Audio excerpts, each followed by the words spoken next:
Look what I'm doing. I did.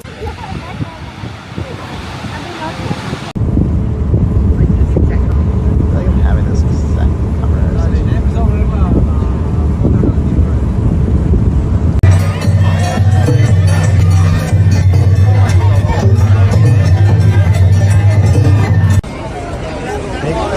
set Miro Petani, Sarah Hetenet.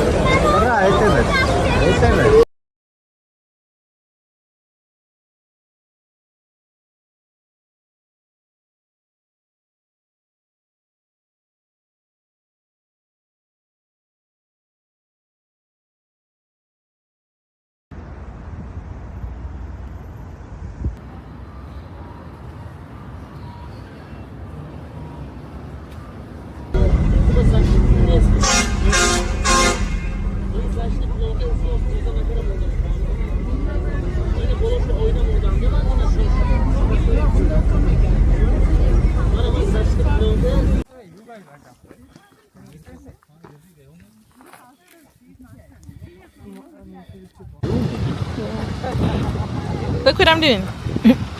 I did.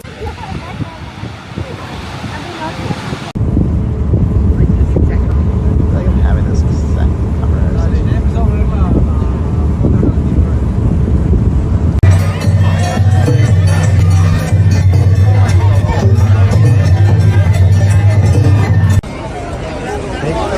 set Miro Petani, Sarah Hetenet.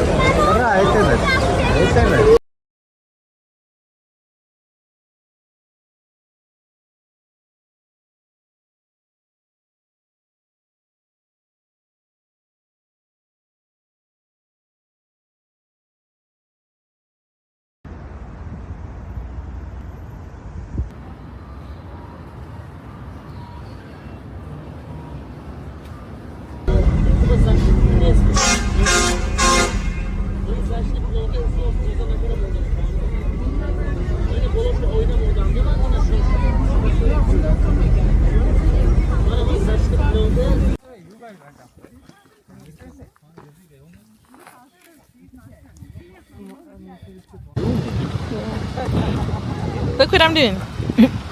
I did.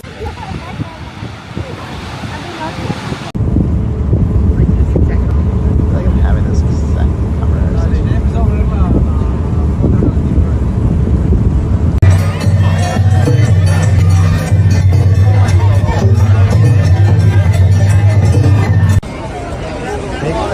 set Miro Petani, Sarah Hetenet.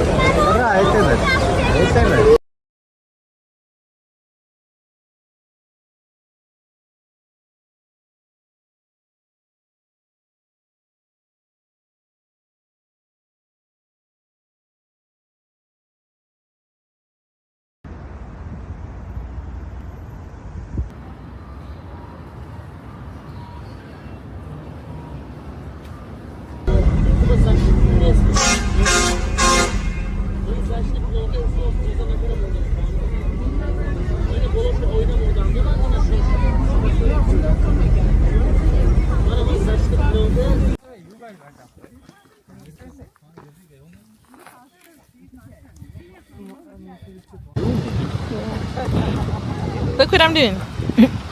I did.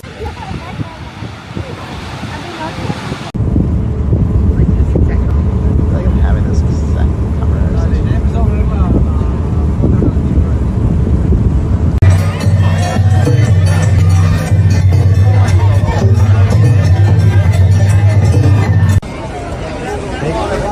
Miro Petani, Sarah Hetenet.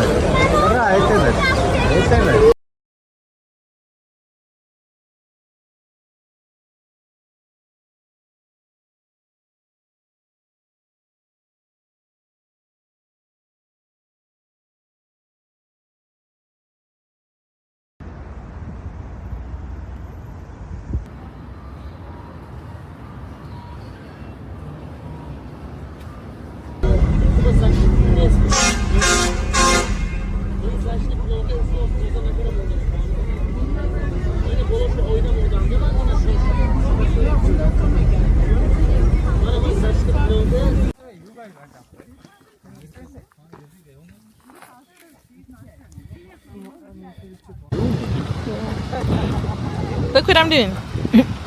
I'm just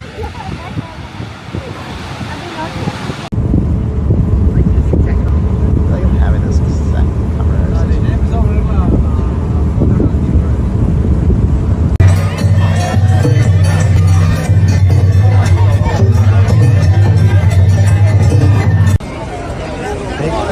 Te miro pecani, sarra hetemet.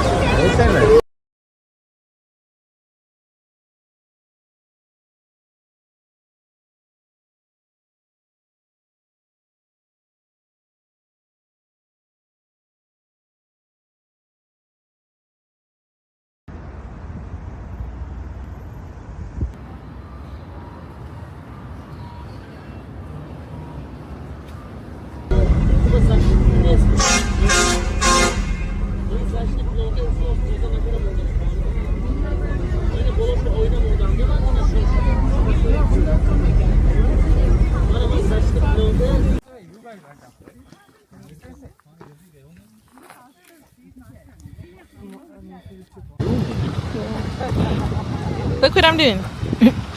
I'm just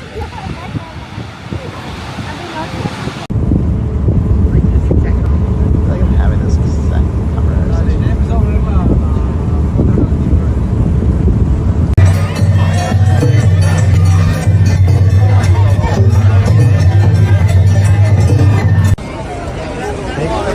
Te miro pecani, sarra hetemet.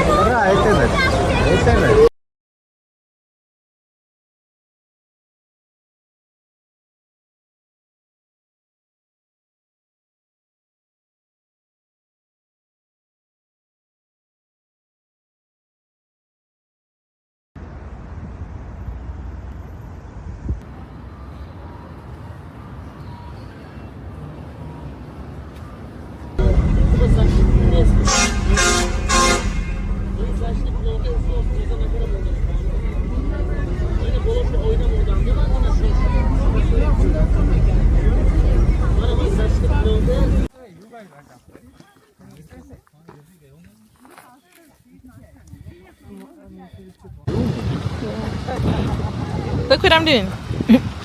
I'm just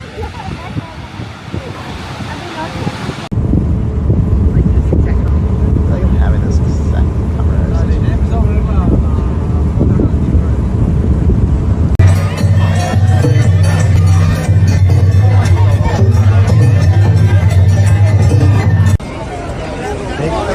Te miro pecani, sarra hetemet.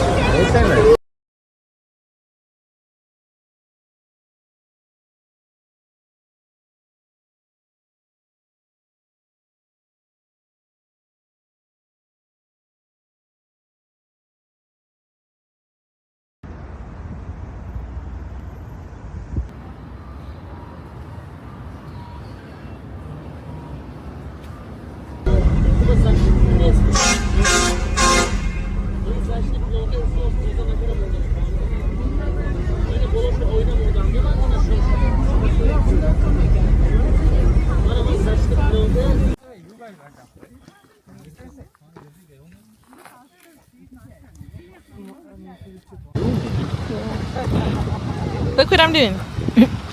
I'm just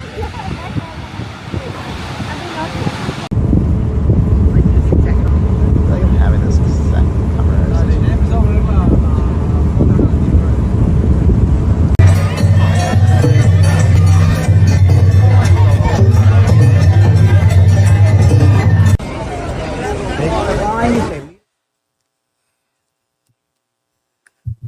Are we hopping in? Konnichiwa, hola. Good morning and welcome to WRYB Radio Morning Edition. If you don't know what the WRYB stands for, that's what we're doing each and every day. Hello, Nurse Jazzy. Thank you so much for coming through. Thank you so much for the follow, by the way. It's so good. Your channel is absolutely wonderful. And I'm trying to be like you when I grow up.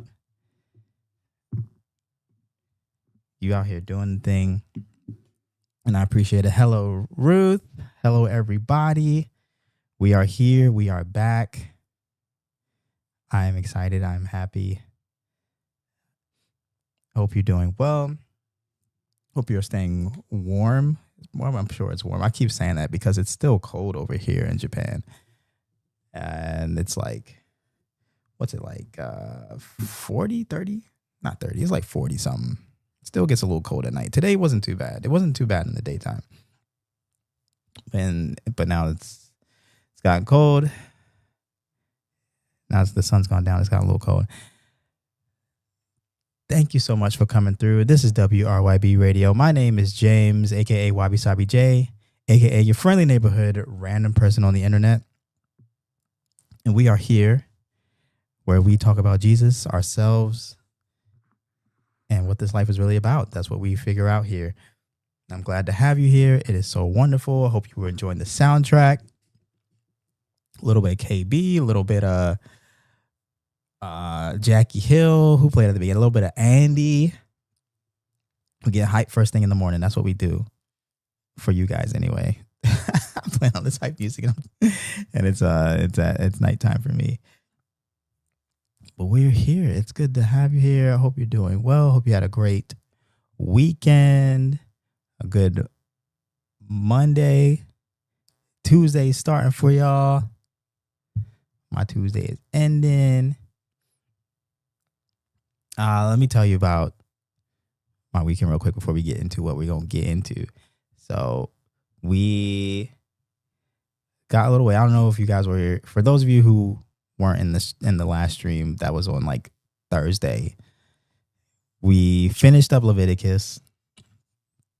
I closed down the stream. I packed my bags, and me and my wife, we got away for a little anniversary trip. That was cute and it was adorable, and we had a great time.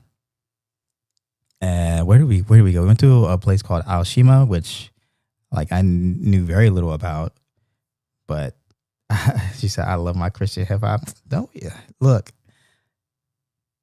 as you should. All right. As you should. Christian hip hop is a wonderful genre. That's gotten so good over the past 20 years. And I can say that from experience, because when I started following Jesus, like 16 something, wait, it's been so long. Wait, how long has it been? 16 something, 15, 16 years ago.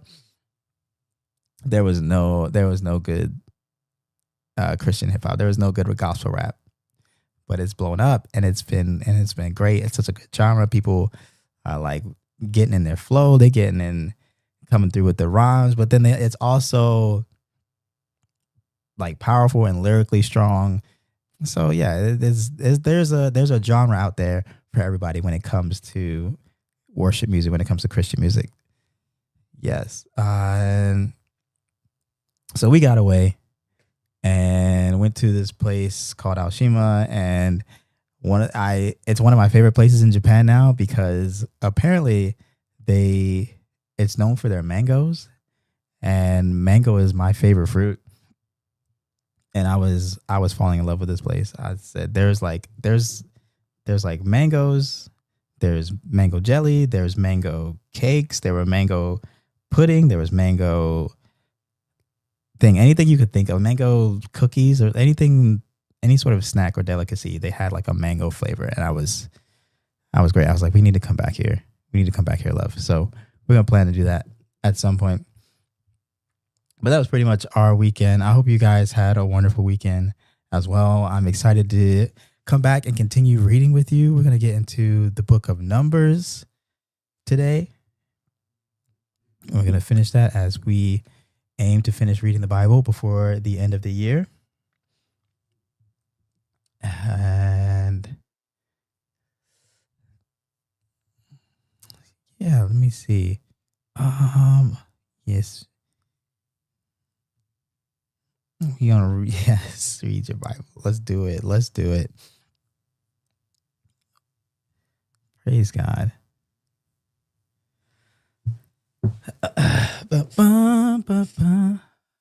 So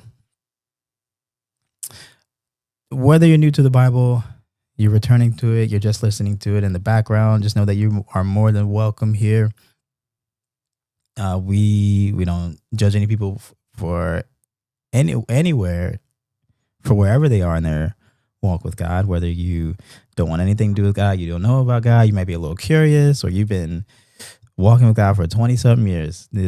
We're all in this journey together, and I just want to do my part in helping you get there. So thank you for choosing to spend your time here on this lovely little part of the internet.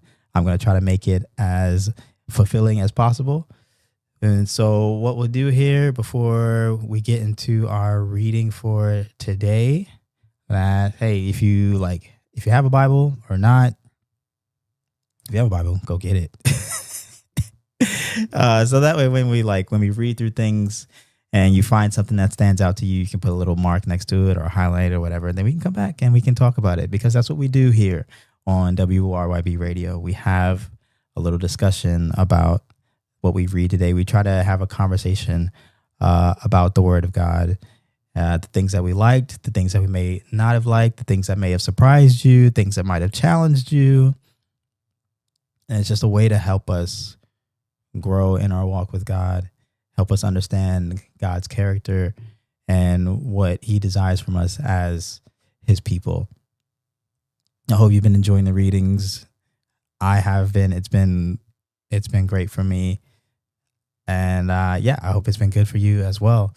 So I'm going to hit some buttons if you don't mind, and then we're going to get into this reading. In the meantime, how was your guys' weekend? What did you guys do? Did you get up to anything fun?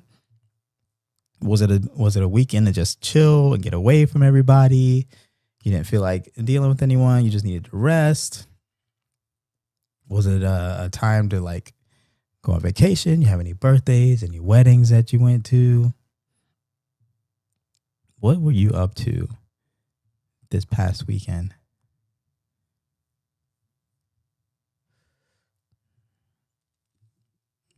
I'll turn this up while I hit some buttons back here.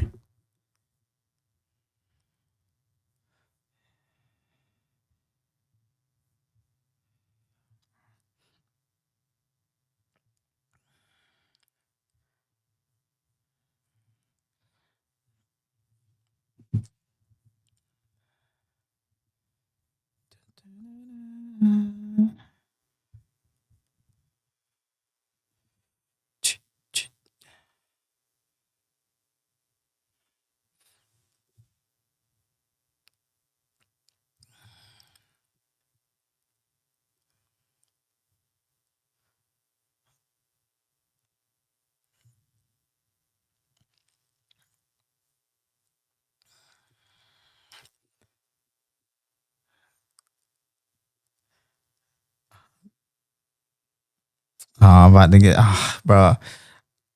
It's about to, I'm about to vibe out here, but I can't. I gotta do the reading. I got to. Oh, man.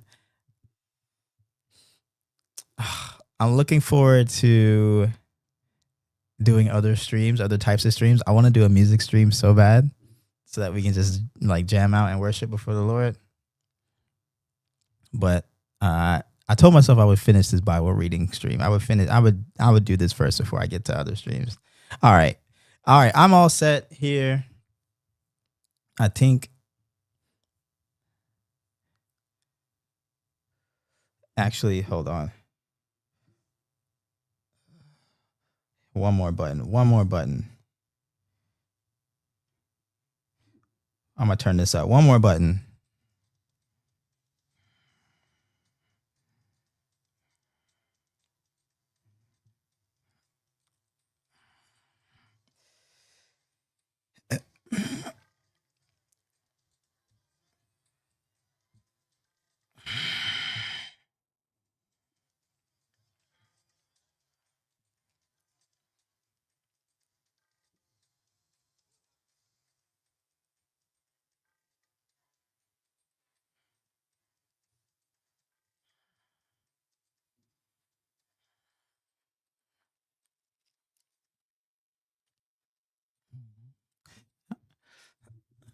All right, we back. I'm ready. So this part of the stream, I'm going to just read through Numbers. I'm going to read through the first 6 chapters in the book of Numbers. And as we're reading, I'm going to be noting things that stood out to me, things that might have challenged me to talk about with you later in the other half of our stream.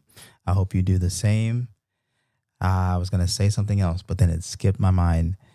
Feel free. This is what I was going to say. Feel free to put me on in the background as you are going to work, going to school, you're getting ready for the day. I have no problem just being in the background, chime in whenever you want to. I'm just here enjoying the word. I'm hoping that you enjoy it with me. And with that said, let us begin in Numbers chapter 1.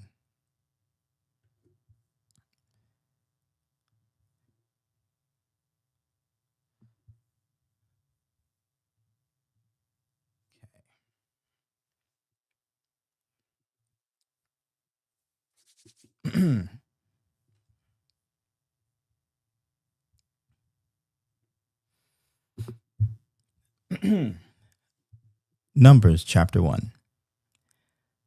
The Lord spoke to Moses in the wilderness of Sinai, in the tent of meeting, on the first day of the 2nd month, in the 2nd year after they had come out of the land of Egypt, saying, Take a census of all the congregation of Israel by clans, by fathers' houses, according to the number of names of every male, head by head.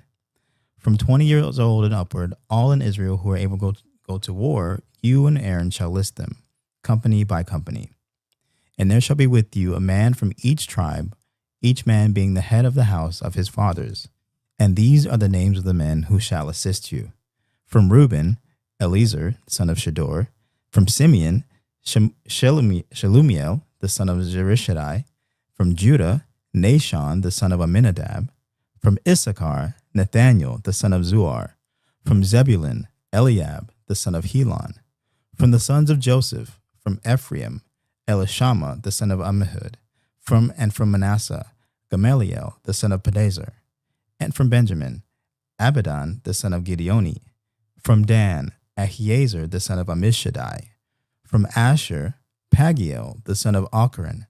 From Gad, Eliasaph, the son of Deuel. From Naphtali, Ahira, the son of Enan. These were the ones chosen from the congregation, the chiefs of their ancestral tribes, the heads of the clans of Israel. Moses and Aaron took these men who had been named, and on the first day of the 2nd month, they assembled the whole congregation together, who registered themselves by clans, by fathers' houses, according to the number of names, from 20 years old and upward, head by head, as the Lord commanded Moses. So he listed them in the wilderness of Sinai. The people of Reuben, Israel's firstborn, their generations, by their clans, by their fathers' houses, according to the number of names, head by head, every male from 20 years old and upward, all who were able to go to war.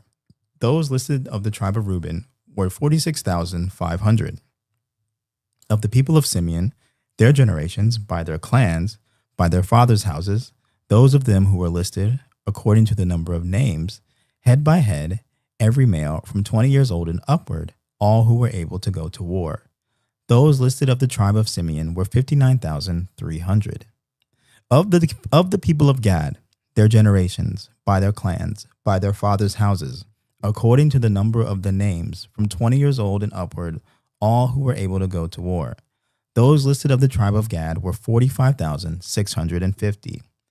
Of the tribe of Judah, their generations, by their clans, by their fathers' houses, according to the number of names, from 20 years old and upward, every man able to go to war. Those listed of the tribe of Judah were 74,600. Of the people of Issachar, their generations, by their clans, by their fathers' houses, according to the number of names, from 20 years old and upward, every man able to go to war. Those listed of the tribe of Issachar were 54,400. Of the people of Zebulun, their generations, by their clans, by their fathers' houses, according to the number of names, from 20 years old and upward, every man able to go to war. Those listed of the tribe of Zebulun were 54,400. Of the people of Joseph, namely, of the people of Ephraim, by their generations, by their clans, by their fathers' houses, according to the number of names, from 20 years old and upward, every man able to go to war. Those listed of the tribe of Ephraim were 40,500. Of the people of Manasseh, their generations, by their clans, by their fathers' houses, according to the number of names, from 20 years old and upward, every man able to go to war. Those listed of the tribe of Manasseh were 32,200. Of the people of Benjamin, their generations, by their clans, by their fathers' houses, according to the number of names, from 20 years old and upward, every man able to go to war. Those listed of the tribe of Benjamin were 35,400. Of the people of Dan, their generations, by their clans, by their fathers' houses, according to the number of names, from 20 years old and upward, every man able to go to war. Those listed of the tribe of Dan were 62,700. Of the people of Asher, their generations, by their clans, by their fathers' houses, according to the number of names, from 20 years old and upward, every man able to go to war. Those listed of the tribe of Asher were 41,500. Of the people of Naphtali, their generations, by their clans, by their fathers' houses, according to the number of names, from 20 years old and upward, every man able to go to war. Those listed of the tribe of Naphtali were 53,400. Those are all who were listed, whom Moses and Aaron listed with the help of the chiefs of Israel, 12 men, each representing his father's house. So all those listed of the tribe of Israel by their fathers' houses, from 20 years old and upward, every man able to go to war in Israel, all those were 603,550. But the Levites were not listed among with them by their ancestral tribe.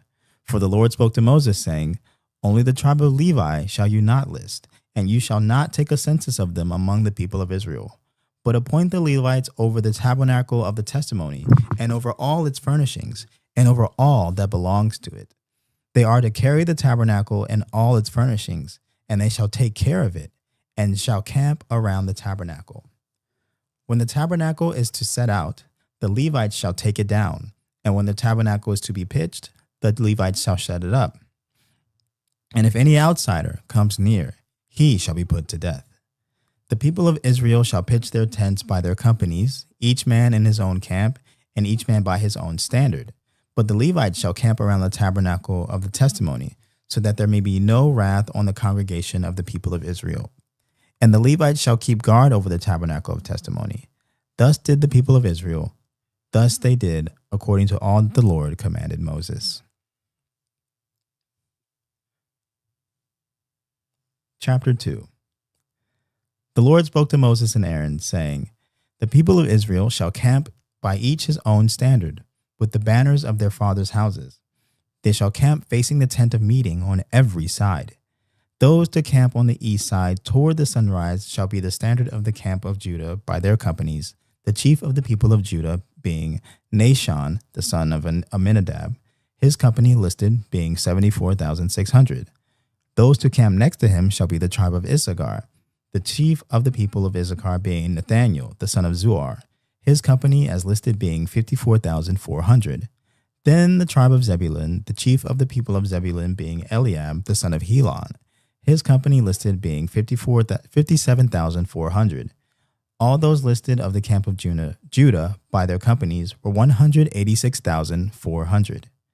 They shall set out first on the march. On the south side shall be the standard of the camp of Reuben by their companies, the chief of the people of Reuben being Eliezer, the son of Shedeur, his company as listed being 46,500. And those to camp next to him shall be the tribe of Simeon, the chief of this people being Shelumiel, the son of Zurishaddai, his company as listed being 59,300. Then the tribe of Gad, the chief of the people of Gad being Eliasaph, the son of Reuel, his company as listed being 45,650. All those listed of the camp of Reuben by their companies were 151,450. They shall set out second. Then the tent of meeting shall set out, with the camp of the Levites in the midst of the camps. As they camp, so they shall set out, each in position, standard by standard. On the west side shall be the standard of the camp of Ephraim by their companies, the chief of the people of Ephraim being Elishama the son of Ammihud. His company listed as being 40,500. And next to him shall be the tribe of Manasseh, the chief of the people of Manasseh being Gamaliel the son of Pedazur. His company listed as being 32,200. Then the tribe of Benjamin, the chief of the people of Benjamin being Abidan the son of Gideoni. His company listed as being 35,400. All those listed of the camp of Ephraim by their companies were 108,100. They shall set out third on the march. On the north side shall be the standard of the camp of Dan by their companies, the chief of the people of Dan being Ahiezer the son of Ammishaddai. His company as listed being 62,700. And to those to camp next to him shall be the tribe of Asher, the chief of the people of Asher being Pagiel the son of Ochran. His company as listed being 41,500. Then the tribe of Naphtali, the chief of the people of Naphtali being Ahira the son of Enan. His company as listed being 53,400. All those listed of the camp of Dan were 157,600. They shall set out last, standard by standard. These are the people of Israel as listed by their fathers' houses. All those listed in the camps by their companies were 603,550. But the Levites were not listed among the people of Israel, as the Lord commanded Moses. Thus did the people of Israel, so they camped by their standard. Thus did the people of Israel, according to all that the Lord commanded Moses. So they camped by their standards, and so they set out, each one in his clan, according to his father's house.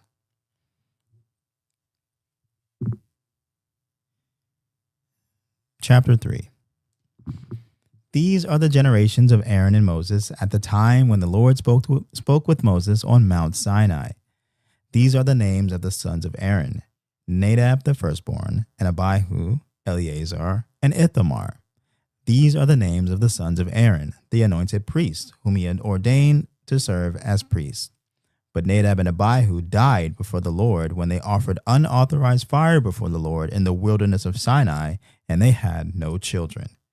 So Eleazar and Ithamar served as priests in the time of Aaron their father. And the Lord spoke to Moses, saying, Bring the tribe of Levi near, and set them before Aaron the priest, that they may minister to him. They shall keep guard over him and over the whole congregation before the tent of meeting, as they minister at the tabernacle. They shall guard all the furnishings of the tent of meeting, and keep guard over the people of Israel, as they minister at the tabernacle. And you shall give the Levites to Aaron and his sons. They are wholly given to him from among the people of Israel. And you shall appoint Aaron and his sons, and they shall guard their priesthood. But if any outsider comes near, he shall be put to death. And the Lord spoke to Moses, saying, Behold, I have taken the Levites from among the people of Israel, instead of every firstborn who opens the womb among the people of Israel. The Levites shall be mine, for all the firstborn are mine. On the day that I struck down all the firstborn in the land of Egypt, I consecrated for my own all the firstborn in Israel, both of man and beast. They shall be mine. I am the Lord. And the Lord spoke to Moses in the wilderness of Sinai, saying, List the sons of Levi by fathers' houses and by clans. Every male from a month old and upward you shall list. So Moses listed them according to the word of the Lord, as he was commanded. And these were the sons of Levi by their names: Gershon and Kohath and Merari. And these are the names of the sons of Gershon by their clans: Libni and Shimei. And the sons of Kohath by their clans: Amram, Ishar, Hebron, and Uzziel. And the sons of Merari by their clans: Mali, and Mushi. These are the clans of the Levites by their fathers' houses. To Gershon belonged the land of the Libnites and the clan of the Shimeites. These were the clans of the Gershonites. Their listing according to the number of all the males from a month old and upward was 7,500. The clans of the Gershonites were to camp behind the tabernacle on the west, with Eliasaph the son of Lael as chief of the father's house of the Gershonites. And the guard duty of the sons of Gershon and the tent of meeting involved the tabernacle, the tent with its covering, the screen for the entrance of the tent of meeting, the hangings of the court, the screen for the door of the court that is around the tabernacle and the altar, and its cords, all the service connected with these. To Kohath belonged the clan of the Amramites, and the clan of the Israelites, and the clan of the Hebronites, and the clan of the Uzzielites. These are the clans of the Kohathites. According to the number of all the males from a month old and upward, there were 8,600, keeping guard over the sanctuary. The clans of the sons of Kohath were to camp on the south side of the tabernacle, with Elizaphan, the son of Uzziel, as chief of the father's house of the clans of the Kohathites. And their guard duty involved the ark, the tabernacle, the lampstand, the altars, the vessels of the sanctuary with which the priests minister, and the screen, all the service connected with these. And Eleazar, the son of Aaron the priest, was to be chief over the chiefs of the Levites, and to have oversight of those who kept guard over the sanctuary. To Merari belonged the clan of the Malites and the clan of the Mushites. These are the clans of Merari. Their listing, according to the number of all the males from a month old and upward, was 6,200. And the chief of the father's house of the clans of Merari was Zuriel, the son of Abihail. They were to camp on the north side of the tabernacle, and the appointed guard duty of the sons of Merari involved the frames of the tabernacle, the bars, the pillars, the bases, and all their accessories, all the service connected with these. Also, the pillars around the court, and their bases, and their pegs and cords. Those who were to camp before the tabernacle on the east, before the tent of meeting towards the sunrise, were Moses and Aaron and his sons, guarding the sanctuary itself to protect the people of Israel, and any outsider who was to come near was to be put to death. All those listed among the Levites, whom Moses and Aaron listed at the commandment of the Lord, by clans, all the males from a month old and upward, were 22,000. And the Lord said to Moses, "List all the firstborn males of the people of Israel, from a month old and upward, taking the number of their names. And you shall take the Levites from me. I am the Lord. Instead of all the firstborn among the people of Israel, and the cattle of the Levites, instead of all the firstborn among the cattle of the people of Israel." So Moses listed all the firstborn among the people of Israel, as the Lord commanded him, and all the firstborn males, according to the number of names, from a month old and upward, as listed, were 22,273. And the Lord spoke to Moses, saying, "Take the Levites instead of all the firstborn among the people of Israel, and the cattle of the Levites instead of their cattle. The Levites shall be mine. I am the Lord."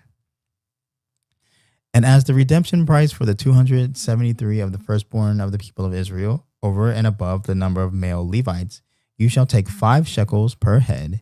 You shall take them according to the shekel of the sanctuary, the shekel of 20 gerahs, and give the money to Aaron and his sons as the redemption price for those who are over. So Moses took the redemption money from those who were over and above those redeemed by the Levites. From the firstborn of the people of Israel he took money, 1,365 shekels by the shekel of the sanctuary.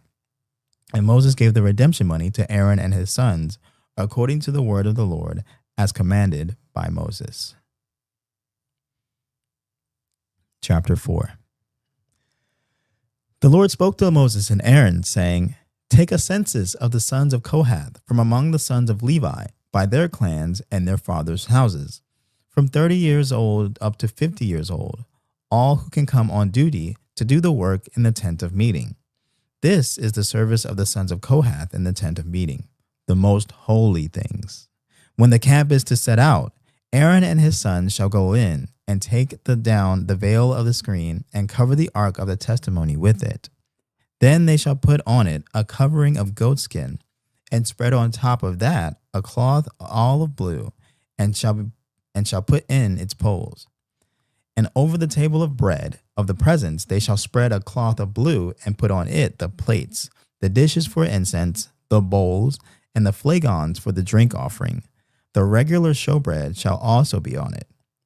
Then they shall spread over them a cloth of scarlet, and cover the same with a covering of goatskin, and shall put in it its poles. And they shall take a cloth of blue, and cover the lampstand for the light, with its lamps, its tongs, its trays, and all the vessels for oil with which it is supplied. And they shall put it with all its utensils in a covering of goatskin, and put it on the carrying frame.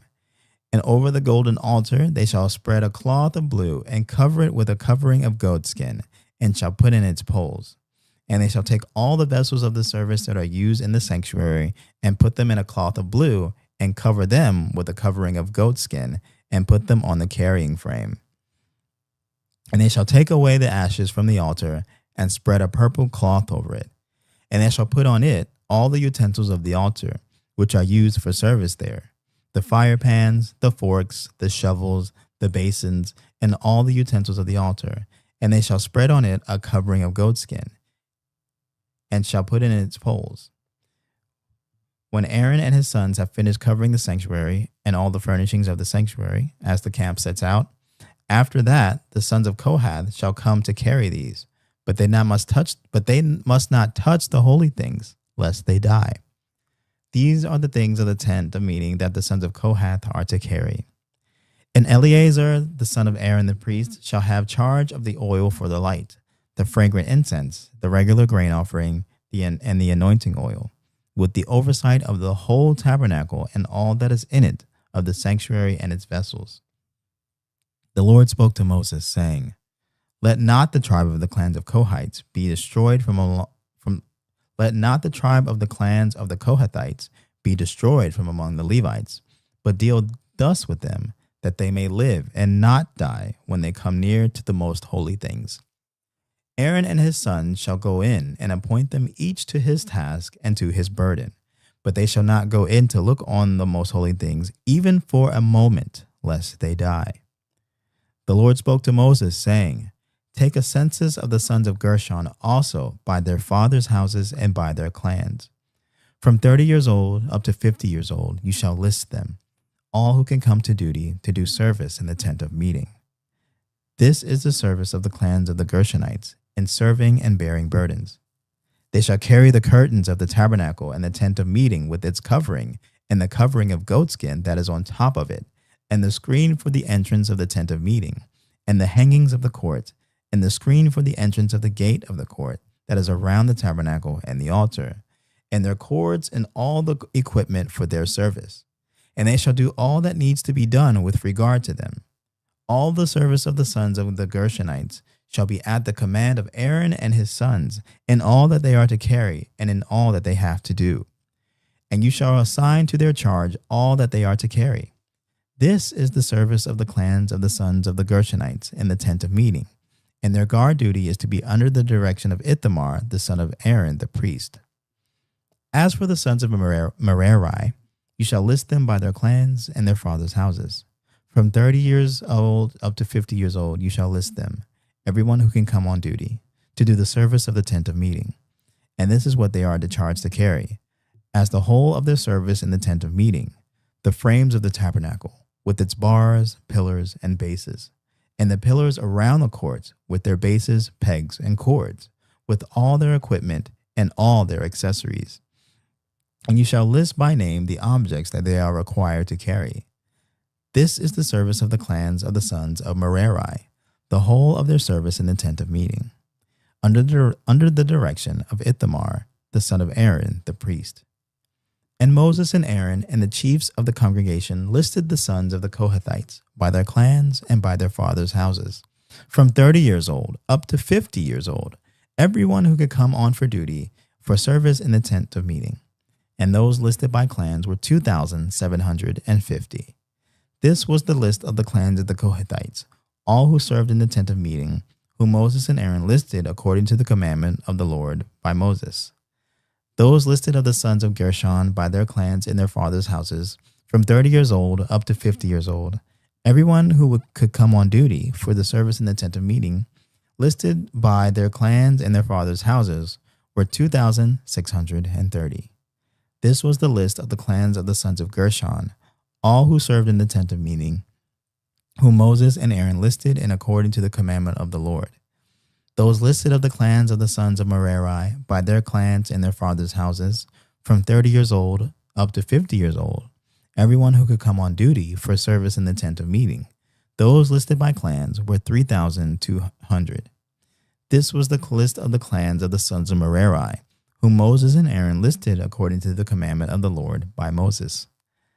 All those who were listed of the Levites, whom Moses and Aaron and the chiefs of Israel listed by their clans and their fathers' houses, from 30 years old up to 50 years old, everyone who could come to do the service of the ministry and the service of bearing burdens in the tent of meeting, those listed were 8,580. According to the commandment of the Lord, through Moses they were listed, each one with his task of serving or carrying. Thus they were listed by him, as the Lord commanded Moses. Chapter 5. The Lord spoke to Moses, saying, Command the people of Israel that they put out of the camp everyone who is leprous or has a discharge, or everyone who is unclean through contact with the dead. You shall put on both male and female. Don't do that.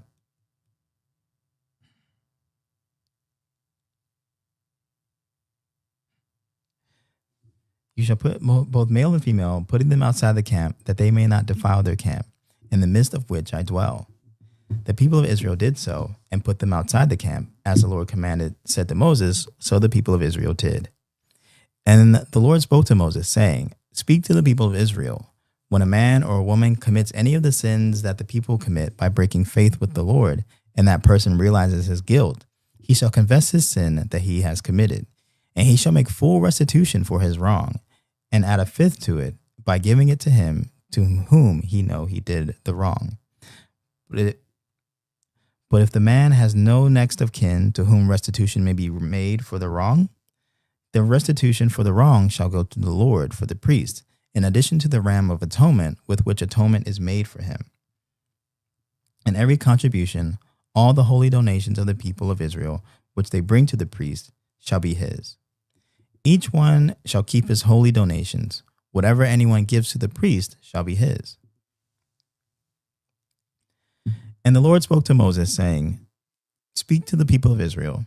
If any man's wife goes astray and breaks faith with him, if a man lies with her sexually, and it is hidden from the eyes of her husband, and she is undetected, though she has defiled herself, and there is no witness against her, since she was not taken in the act, and if the spirit of jealousy comes over him, and he is jealous of his wife who has defiled herself, or if the spirit of jealousy comes over him, and he is jealous of his wife, though she has not defiled herself, then the man shall bring his wife to the priest, and bring the offering required of her, 1/10 of an ephah of barley flour. He shall pour no oil on it, and put no frankincense on it, for it is a grain offering of jealousy, a grain offering of remembrance, bringing iniquity to remembrance. And the priest shall bring her near and set her before the Lord. And the priest shall take holy water in an earthenware vessel, and take some of the dust that is on the floor of the tabernacle, and put it into the water. And the priest shall set the woman before the Lord, and unbind the hair of the woman's head, and place her hands in the grain offering of remembrance, which is in the grain offering of jealousy. And in his hand the priest shall have the water of bitterness that brings the curse. Then the priest shall make her take an oath, saying, If no man has lain with you, and if you have not turned aside to uncleanliness while you were under your husband's authority, be free from this water of bitterness that brings the curse. But if you have gone astray, though you are under your husband's authority, and if you have defiled yourself, and some man other than your husband has lain with you, then let the priest make the woman take an oath of the curse, and say to the woman, The Lord make you a curse and an oath among your people, when the Lord makes your thigh fall away and your body swell. May this water that brings the curse pass into your bowels, and make your womb swell and your thigh fall away. And the woman shall say, Amen, Amen. Then the priest shall write these curses in a book, and wash them off into the water of bitterness. And he shall make the woman drink the water of bitterness that brings the curse, and the water that brings the curse shall enter her and cause bitter pain. And the priest shall take the grain offering of jealousy out of the woman's hand, and shall wave the grain offering before the Lord and bring it to the altar. And the priest shall take a handful of the grain offering as its memorial portion, and burn it on the altar. And afterward he shall make the woman drink the water.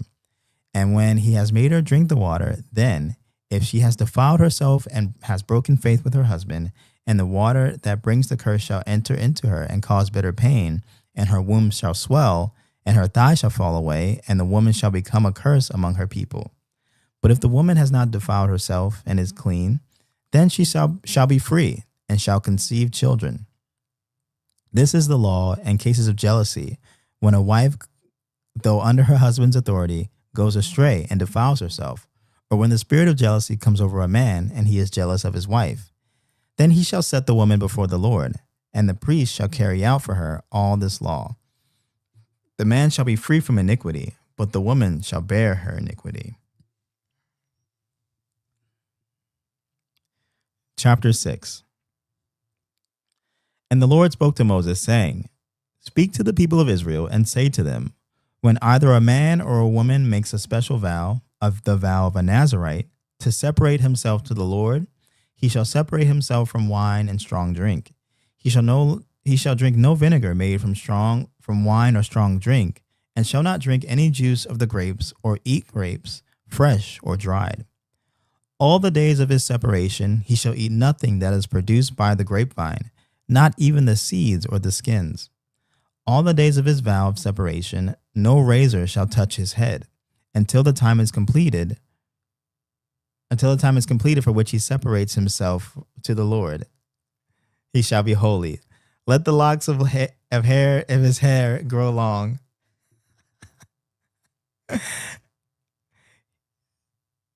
All the days that he separates himself to the Lord, he shall not go near a dead body. Hi, everybody. Hey, welcome. This is WRYV Radio. My name is Jay. Thank you for the raid. We're just here doing a small reading through the book of Numbers, chapters 1 through 6. And thank you for coming through. I'm going to get back to reading, but don't worry, I did not forget about you. I'm going to say hi to you in just a second. But thanks for coming in. Thank you. Also, thank you for the raid, Ruth. I appreciate it. Oh, that's so nice. Okay. Verse 7.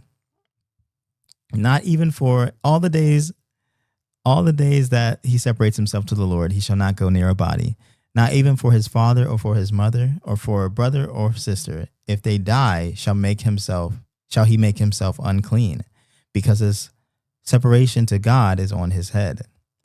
All the days of his separation he is holy to the Lord.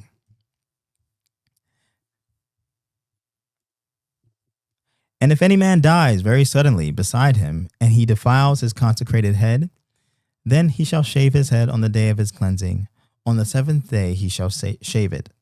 On the 8th day he shall bring 2 turtle doves or 2 pigeons to the priest to the entrance of the tent of meeting, and the priest shall offer for a sin offering, and the other for a burnt offering, and make atonement for him, because he sinned by reason of the dead body. And he shall consecrate his head that same day, and separate himself to the Lord for the days of his separation, and bring a male lamb a year old for a guilt offering. But the previous period shall be void, because his separation was defiled. And this is the law for the Nazirite.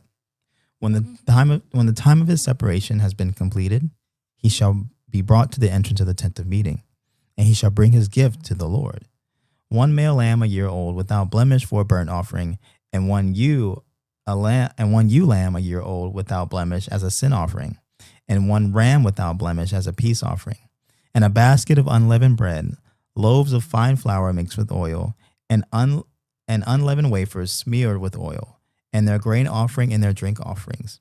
And the priest shall bring them before the Lord, and offer his sin offering and his burnt offering. He shall offer the ram as a sacrifice of peace offering to the Lord, with the basket of unleavened bread. The priest shall offer also its grain offering and its drink offering.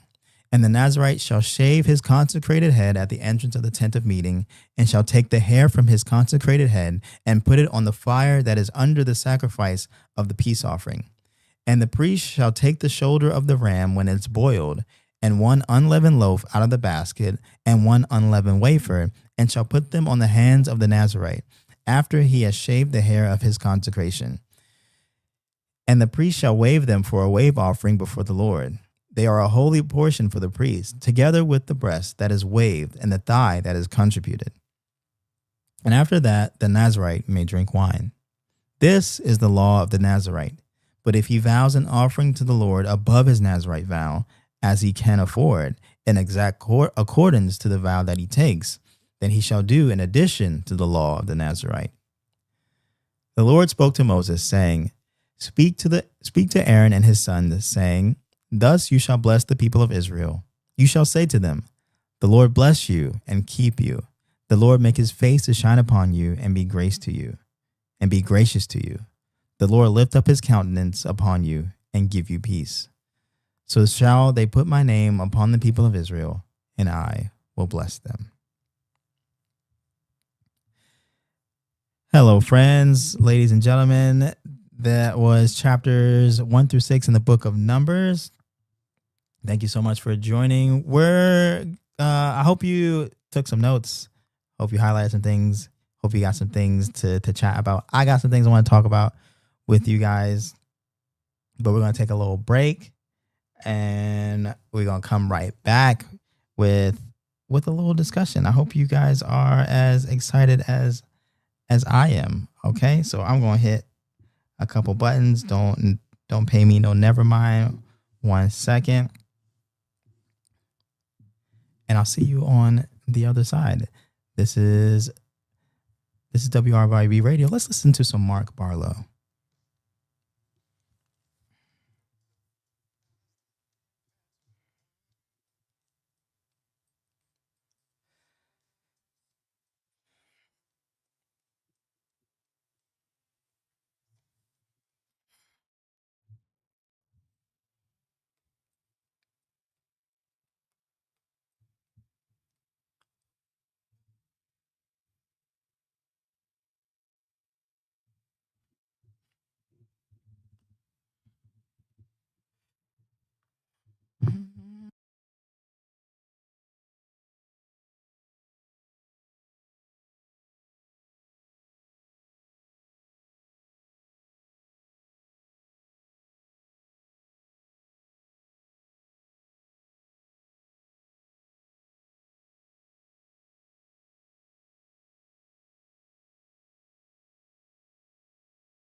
WRYB Radio.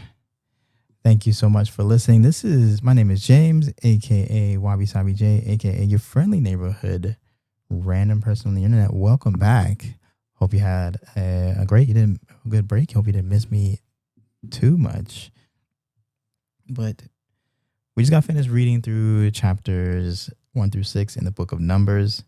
And I'm just going to take some time and talk about some things that stuck out to me, some things that challenged me. I hope you got some things that stuck out to you too. Feel free to put those things in the comment section below. Just want to give a shout out to Ruth. Thank you so much for the raid. Thank you so much for considering me. Of all the people you could have rated, you rated me. Appreciate it. So thank you so much. And hello to all of you who came along with her. My name is James. I already said that. And this is a channel where we learn about Jesus, ourselves, and what this life is really about. We are currently doing a read-through of the Bible with the goal of finishing it before the end of the year. So I hope that you join along, whether you've read through the Bible before, whether you've been interested in it, or you've never touched the Bible a day in your life. You are welcome here. As a matter of fact, you're probably like the people that I want to speak to the most. I try to speak in a way where like I'm speaking to people that haven't read the Bible before. Cause I mean, I just believe the Bible it should be read by everyone, whether you've read through it or not. I think everyone, whether you enjoy talking about God or not, or like you don't want anything to do with God, I personally think that everyone should just take a read through of the Bible, develop your own opinions, but also like look up things for yourself. So that's what one of the purposes of this stream is. I hope that you stick around, you feel transparent enough to share your thoughts with me, and I'll do my best to speak with kindness and wisdom as much as I can. But we just read through a couple of chapters in the book of Numbers, and I don't know if you guys noticed, but the first 5 books of the Bible are extremely repetitive. In Genesis, not so much. Exodus, not so much. Near the end of Exodus, it gets a little repetitive. And then Leviticus it just repeats itself. And then we get more of the same as we open up Numbers. And I encourage you guys, when we get to these parts of the Bible, to not lose focus, because that can be easy. Don't let yourself get too distracted. Don't let yourself get bored. Like these parts, God saw fit that these parts of the Bible were as important as all other parts of the Bible. So, even the things that we don't think are as applicable to us, like, oh, what's this got to do with me? Why are we talking about formations and numbers and like all these people? What does this have to do? When I have those thoughts, I just want to challenge myself to be like, hey James, this Bible ain't this Bible ain't about you. This Bible's about God and your small part in the big story. So I want to give. I've been chatting and I'm trying to give. There we go. That's where it is. I like to say numbers meaning everybody counts. That's so cool. That's so cool. I like that. I'm gonna keep that in mind, yo. That was dope. I like that. The book of Numbers where everyone counts. Yeah, that's dope. Okay. So, yes, we start off the book of Numbers with counting, where we are counting all the people of Israel. We're just trying to see not even all the people of Israel. We are counting though. First of all, we're counting those who are from a month up. Let's go to the Bible. Let's just go there. I'm not gonna sit here and try to guess. So we are counting people who are from 20 years up and upward. And then we get to here. There we go. Haha. So 20 years up after, who are able to go to war. So one of the purposes of counting all these people was to figure out who was old enough to go, fight on behalf of Israel. And as you guys know, as we read before, some of you don't know, it's like, well, like, why is God putting all these people together for war? What are we talking about? So God is planning to take the Israelites to Canaan. He just rescued them out of Egypt. We're still at Mount Sinai, by the way. All of this stuff is happening at Mount Sinai. We haven't left yet. And very soon we're about to head out to make our way to Canaan. And in Canaan, all these people of these other tribes of people are inhabiting there, but they are defiling the land. They are doing things that God doesn't like. And he's about to, uproot them and unleash his judgment on them through the people of Israel. And they're gonna fight. There's gonna be war. He's gonna tell them how to do things. And all of this, the book of Numbers, is just more organization, letting the people of God know how things are meant to be done. So we're counting all these people. And then after he does it, we get a big number. And this is just all the people who are able to go to war, which is 603,000. So I mean, you count wives and maybe some children. So you got well over 1 million people. So we're getting close to we have 1 million people, and I say this because it took me a while to realize we're not talking about just a tribe. Like when I think a tribe, I think maybe like 20, 50 people, something like a tribe. Like I don't think about it. Like this is way bigger than that. This is like a small city that the Lord is moving and the Lord is looking over. And honestly, when you have that many people, we need some order. We need some regulation. We need some things set in place so that people don't destroy themselves. So that's one of the other reasons I enjoy the organization and things being set in place. Also, BT Dub, hey, Ocean, thank you so much for the lurk, by the way. I'm sorry I didn't say anything to you when I saw it. But yes, things are being set up. Things are being ordered. And what else am I trying to say? Oh, so then there's this arrangement of the camp. And I think this is interesting. Hola, Luces. Also, by the way, I need to put something in the stream to let people know there are commands. Just real fast, like there are commands that you guys can use, and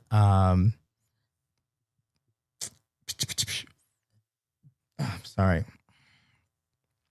Let me see, because like some of you guys are new here, and also for some of you, it's just been a while since I've been streaming consistently. So real fast. Actually, let's take a little break. Let's take a little pause. I'm going to let you guys know, like, this channel has commands. I want to let you guys, there are ways that you can interact with this channel. All right. So I'm just gonna show you guys some of them. I'm gonna show you guys all of them basically. All right, we're gonna have some fun real fast. So I'm gonna do a little copy and paste. We got secret commands. I don't know if they're secret. I'm just letting you guys, I'm just informing you guys of the ones that are there. I don't know if I wouldn't say that they're secret. They're probably secret to you guys because I didn't tell them. I don't want them to be a secret. I want people to know because I put a decent bit of work into them. So for one, we have question of the day. So you hit exclamation point QOTD. That brings up the question of the day. And as you guys are doing that, and when that comes up, chat, feel free to respond to that. Let me see. There's, I don't know, like there's stuff if you want to know what the TikTok is. There's stuff if you want to know what the YouTube is. Let me see. Does this one work? Does this one work, Unc? Haha, yes, that one does work. Okay, so I have a command called Unc joke. So if you do Unc joke, then like you get a little dad joke. Something put a smile on your face. All right. We got, what else we got? We got watch time, and obviously that's not gonna work for me. We got watch time. We got Bible pun commands. Because I like a good joke. It's just fine. So this one says Noah bringing in the animals in the boat, but he had a problem trusting the cheetahs. Yeah. What up, though? Let me see. We got. It's not a dad joke, but an Unc joke. Yeah, I mean, it'll hopefully, Lord willing, it'll be dad joke someday. But right now, it's just me, and I'm just Unc. I'm just Unc right now. Let me say, if you want to figure out what the blurps are, you guys can use those. Oh. Discord command, just in your case and curious, there's that. And you can 4 hours. Neat. Thanks for choosing. Thanks for spending 4 hours here. That's so cool. Okay, and then we got some not best, but bless. So I think you have a bless command, and I think you can like do this to someone.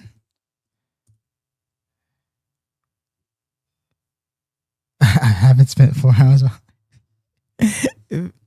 in some way or another. Maybe you have. What else? So if you want to say hi to someone else in the chat, you can say sup, hey, what up? So I can be like, hey, what up?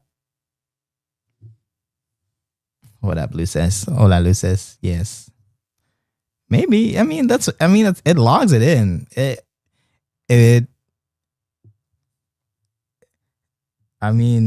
Yeah. So there's different ways you can say hello. You can say hello. There's a sup command. There's a hello command. So, just different ways you can say hello to people other than just a normal typing in hello chat. So in classic, there's lurk. As always, it's cool. But then but then when you come back, you can do like, hey, I'm back. I'm unlurking. Yeah. Yeah. And last but not least, if you want a Bible verse, there's a Bible verse command. So yeah, feel free to use those things. And then we also have, things you can redeem the channel points for. Feel free to use those things. Don't be stockpiling your points for stuff. Unless you're stockpiling it for the praise break. Let me see. What? Okay, now what about food? What about food? You don't got no food? You got some food for us? Hey, if you're gonna go make something, I would like a nice gyro. Like a nice gyro with some tzatziki sauce, some fries on the side. Hey man, that sounds good. Good. You gonna cook? You gonna cook for us? You gonna cook for us? Like, why not? You offer. It sounds like you're offering. It sounds like you're offering. Oh wait, I hit the wrong button. Oh wait, why is my stuff not working?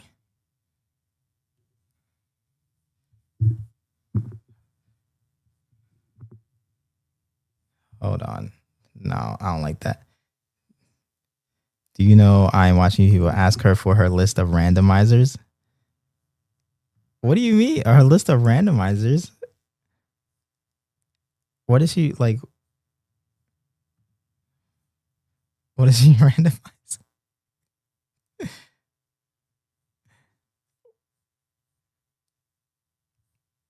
What? Maybe yeah. I'll ask her. I'll ask her because I don't know. I don't know. I don't know about them.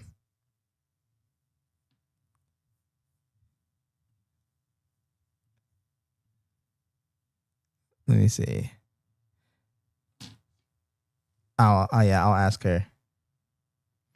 But yeah, those are the commands. You have all the normal stuff and then some. And then feel free to I want to make sure my blurps are working real fast.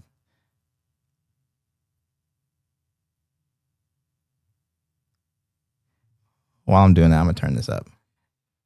Oh, I don't want to hear my voice. No.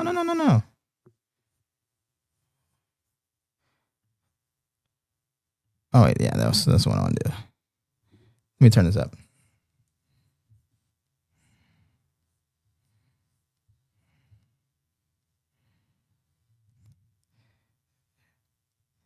You would do cake someone and you can give cake virtually to people in the chat. Really?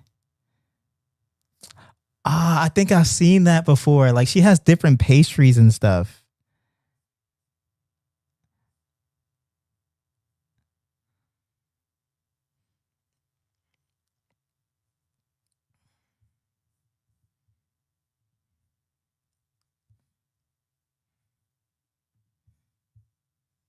There's ads. Let me see. Okay.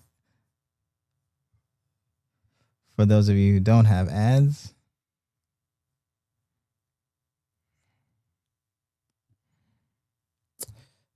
see, come on now.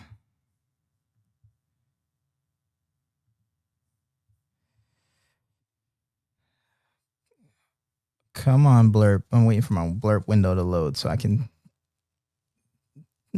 test it out. Okay, here we go.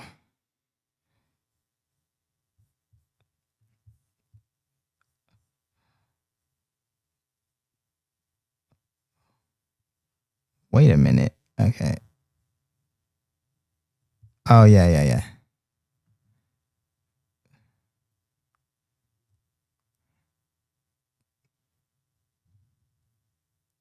Oh, right. The poison for Cusco. The poison chosen specially to kill Cusco. Yes, it worked. All right, cool. Just making sure it worked. Yes, it works. Okay.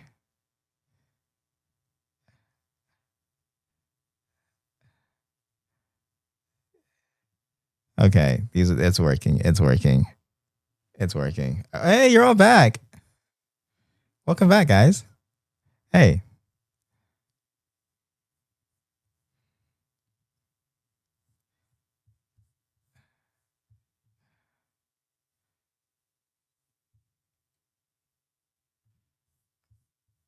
Wait, why did it not do it?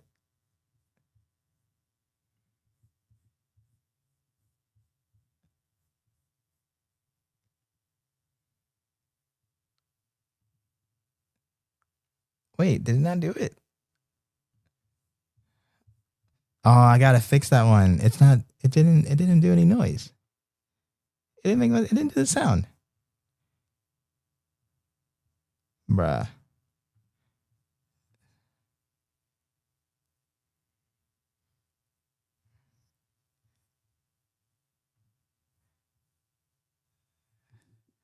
Okay, I gotta fix that.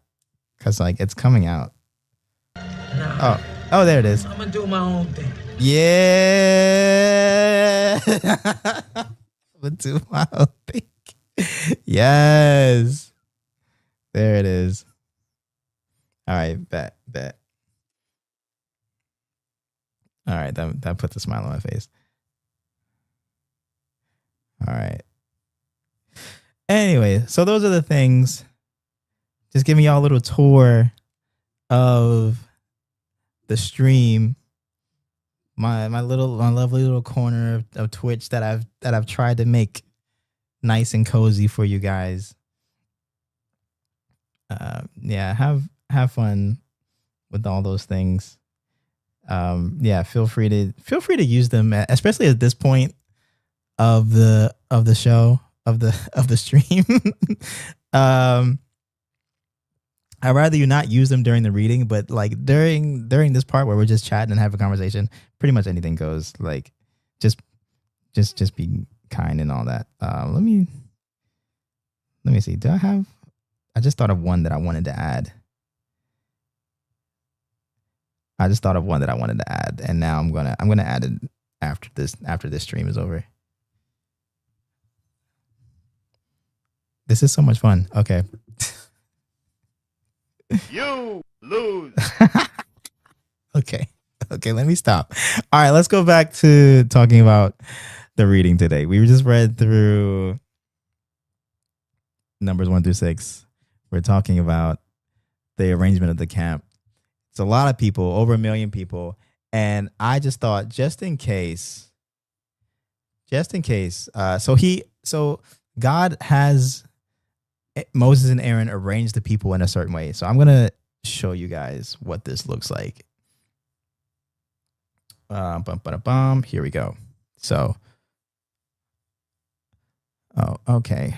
Why did it do that? Let me see. Open image in new tab. Let me wait for that to open up.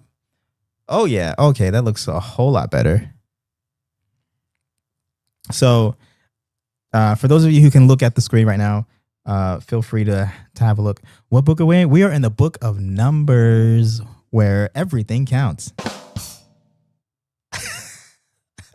I got that one from Ruth. Thanks, Ruth. Okay. So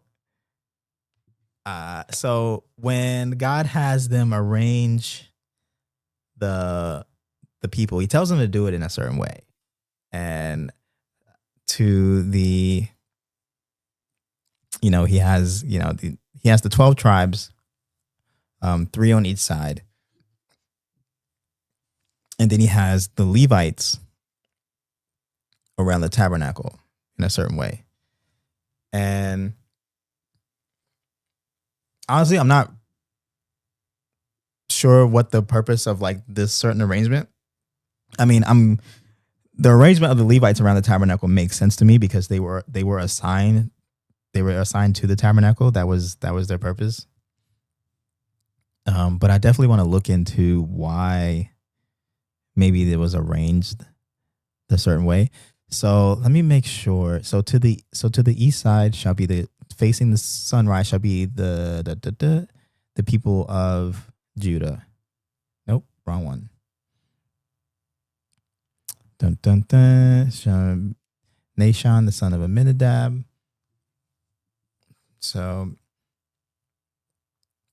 they're facing east, and so like this bottom part here with Zebulun, Issachar, and Judah, they're facing east. They're facing the sun. They're kind of gonna be like leading the tribe, and then the tribe of Gad on the let me see. Let me make sure I'm the tribe of Gad.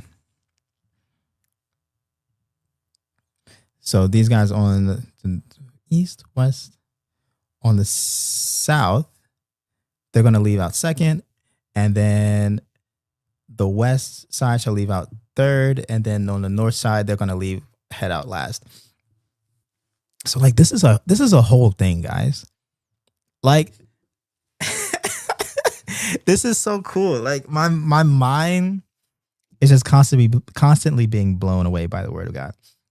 And I'm constantly just being like, oh yeah, it's not like they were just walking along. It's like they had to stop. They had to camp. They had to like break out the tabernacle. They had to order themselves in these formations. And then when the cloud of the Lord lifted and they moved and it was time to move on to the next place, they had to pack up. The Levites had to pack up the tabernacle in a certain way, and certain tribes couldn't touch certain pieces, and then they had to like leave out in a certain order. And like I think it's so cool. I think it's just amazing. That's all I really have to say about that. Okay. And these are, and I don't think we talked about this. So the sons of Aaron, he had 4 sons. 2 of them died because they offered unauthorized fire before the Lord. And, the Lord destroyed them because what they brought before the Lord wasn't what he asked for. And to those of you who are following God,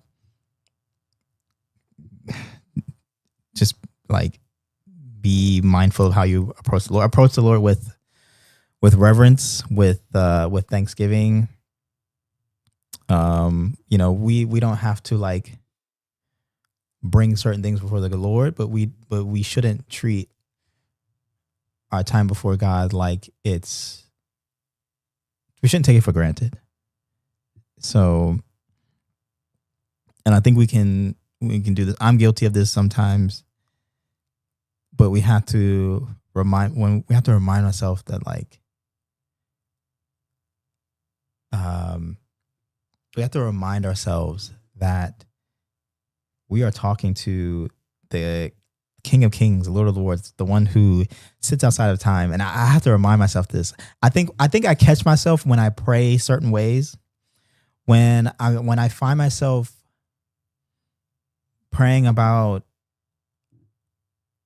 temporal things, when I find most of my prayers are about temporal things, like good things, like, hey Lord, I cast my cares about my finances and about our home and all these things, but I have to catch myself and be like, oh wait, no, I'm talking to King of Kings. I'm talking to like it's God who can do anything at any time.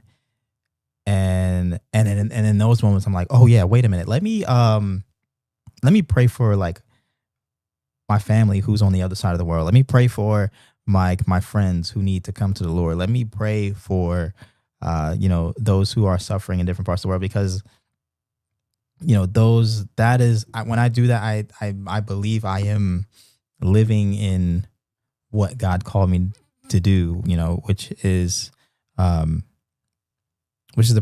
pray big prayers. Like, all prayer is important, but I want to pray things that are like outside of my realm of ability. And I think when I do that, putting God in his place, and I'm giving God the reverence that is due to his name. Lucia said, I've always wondered how long the packing of the tabernacle took. That might be one of my questions answered in heaven. How long did it took? Lucia, how long do you think it took? Just give me a guess. Give me a number. Okay, let's go to that part, right? Because I think it's chapter 4. This is all the duties. This is the things that they were supposed to touch, the things that they couldn't touch. Like you were supposed to break down this part. You guys got to break down this part. And we go. And I think that's beautiful. That reminds me so much of the church and how it can't be on one person or one group of people. I had a pastor wife that always said, many hands make light work. So the fact that, they're not all sitting down and there isn't a group of people that are just sitting down with their arms crossed, watching someone else do all the work. Cause yeah, dude, could you imagine having to take down the tabernacle all and putting it up and doing it by yourself or doing it with 10 people? Like that would take ages. And I'm like, yo, we got sacrifices to make, man. We got things we got to do. We got to be before the Lord. And, so the fact that it was broken down that way, I think it points to God's order. It points to God's wisdom and just how he is. He's a God of teamwork. Of like,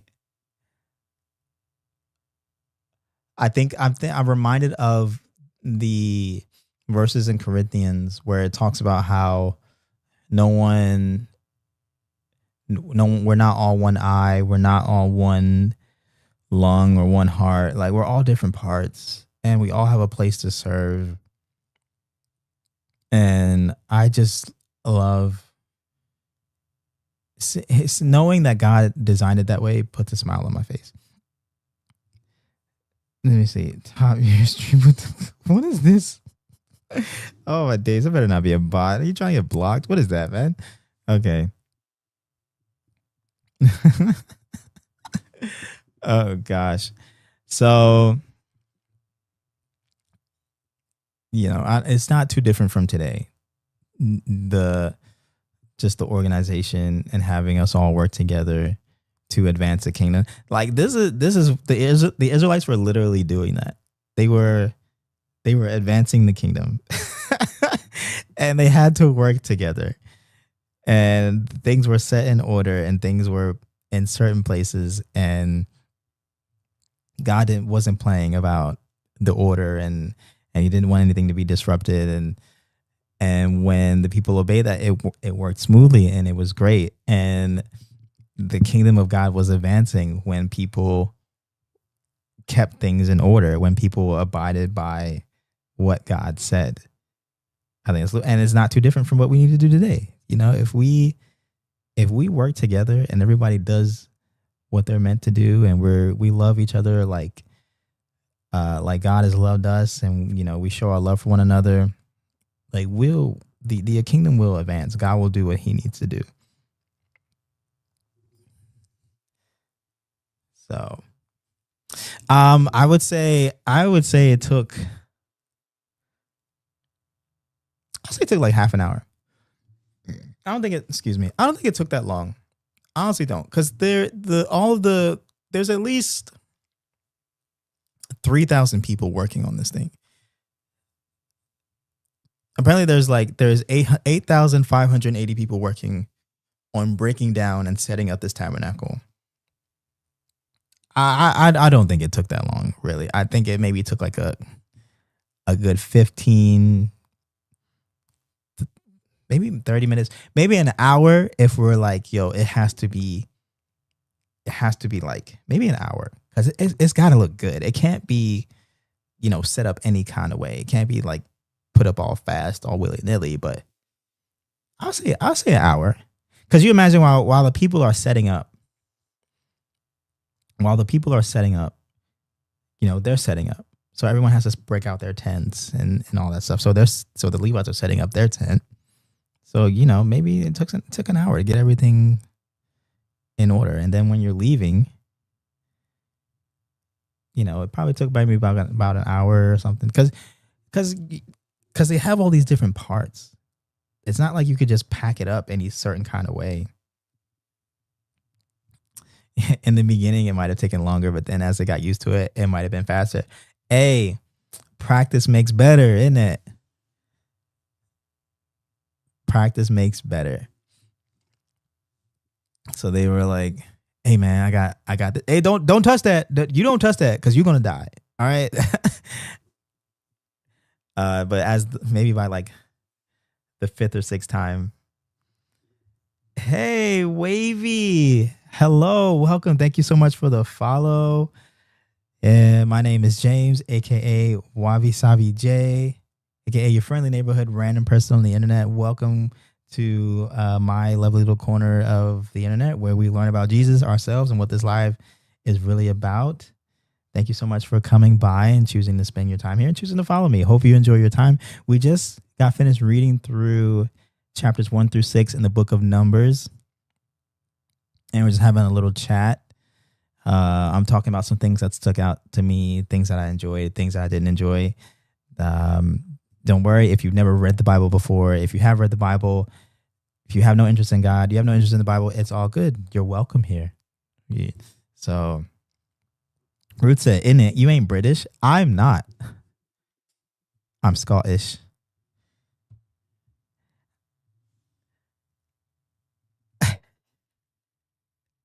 Honestly, after the time I spent in Scotland, like in it is like one of my favorite words.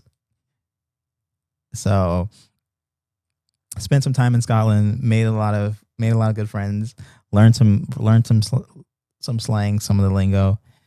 To me, in it's more of a Scottish word. I think there's English people that say it too, but it's probably all of my slang is from Scotland. Oh no, here it comes.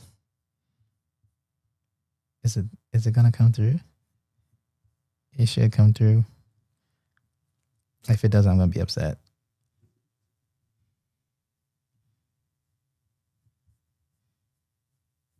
That's something else I need to fix. Why is it not coming through? Okay, I have to play it myself. I know, right? I'm making the same thing. She said, "What's going on?" Yo, I'm upset. Yeah. I'm upset. Oh, I'm so upset. Hold on. No, we're gonna make this work. That's annoying. That's annoying. That's so annoying. Hold on. We're gonna figure this out. I promise. Hold on. Give me like 45 seconds. I gotta wait for the screen to load. Hold on, we're gonna do it. Oh wait. Yeah, there it is.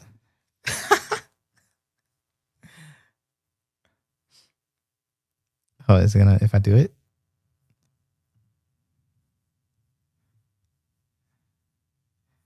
Come on now. Don't embarrass me. I have to wait for it to load. Ah.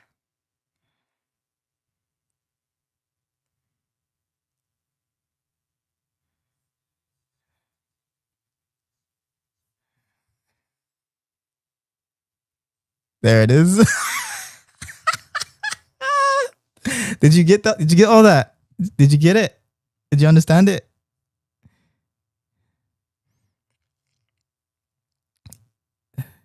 Yeah, it did echo. I got too excited. I played it twice.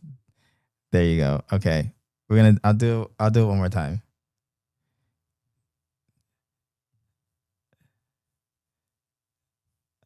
I'll do it one more time. No one press it. It's gonna come through.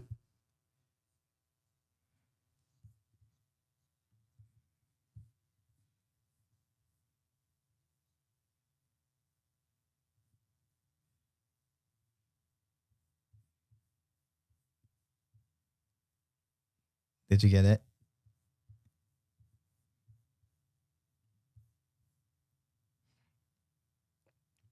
Oh, I hope the ad didn't interrupt it.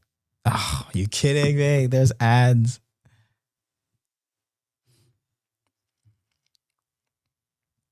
Nobody understands that. You sure you didn't get it? I understood it. You didn't get all that? I understood.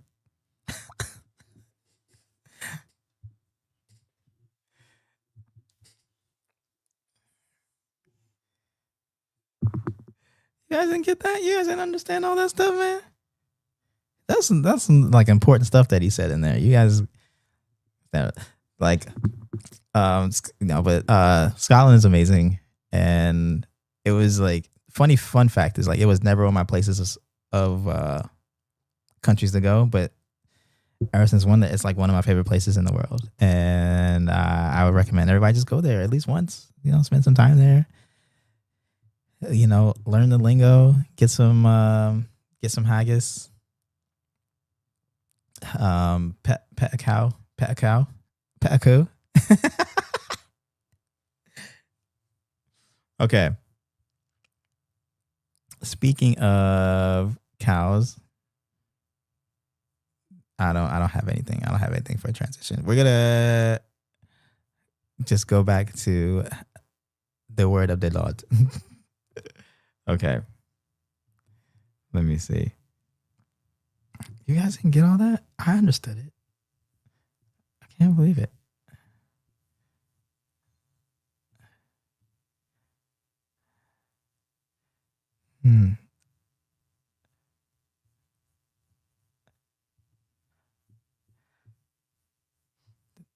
All right. So there was something I've been immersed. I should get it. You're right. I've heard it enough times. I should understand. There's still things that I don't understand. Like when my Scottish friends speak to me, I know they're not speaking to me with their full on Scottish accent. But some of the stuff I do get, and I enjoy it. It's one of the best accents in the world. Okay. All right. So something I found interesting was in chapter 5. Okay.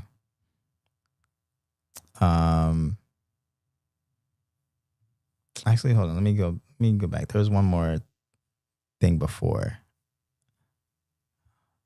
I think. Dun, dun.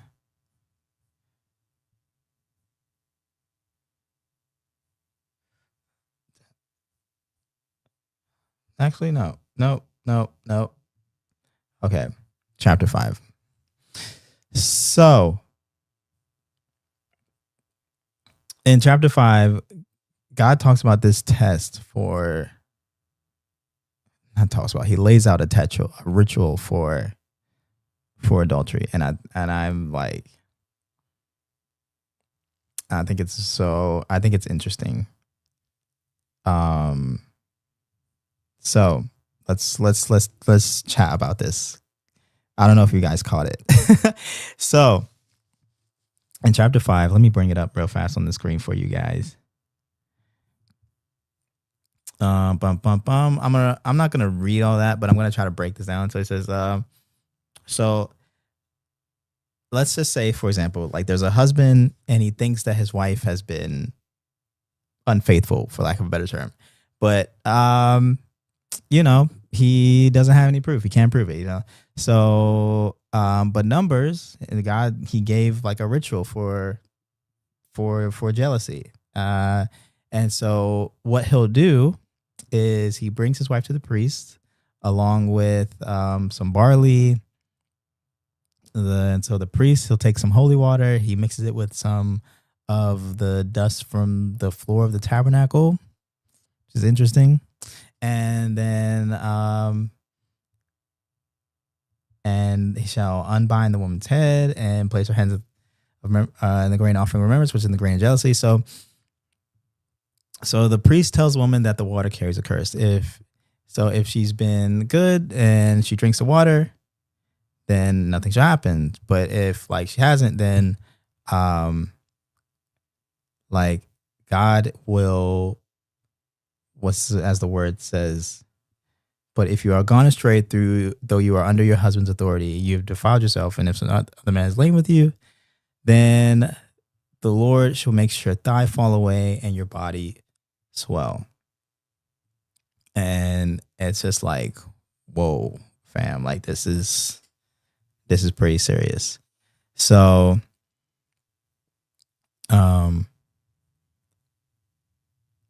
this is crazy. It's something that I want to read more into. I mean, it's a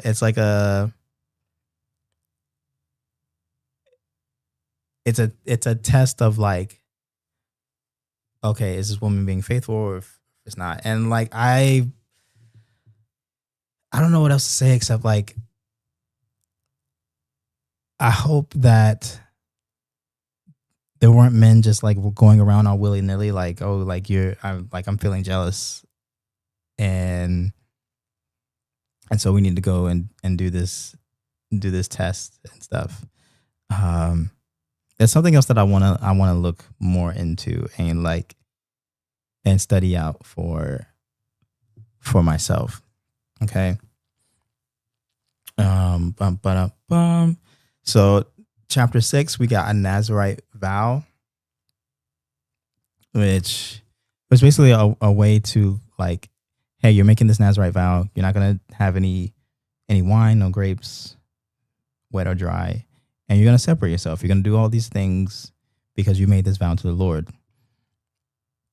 and you're not gonna shave your hair. You're not gonna do A, B, and C, and it's just more of this example of setting yourself apart for a purpose. You know, we see the word consecration a lot. We see the word separation down here.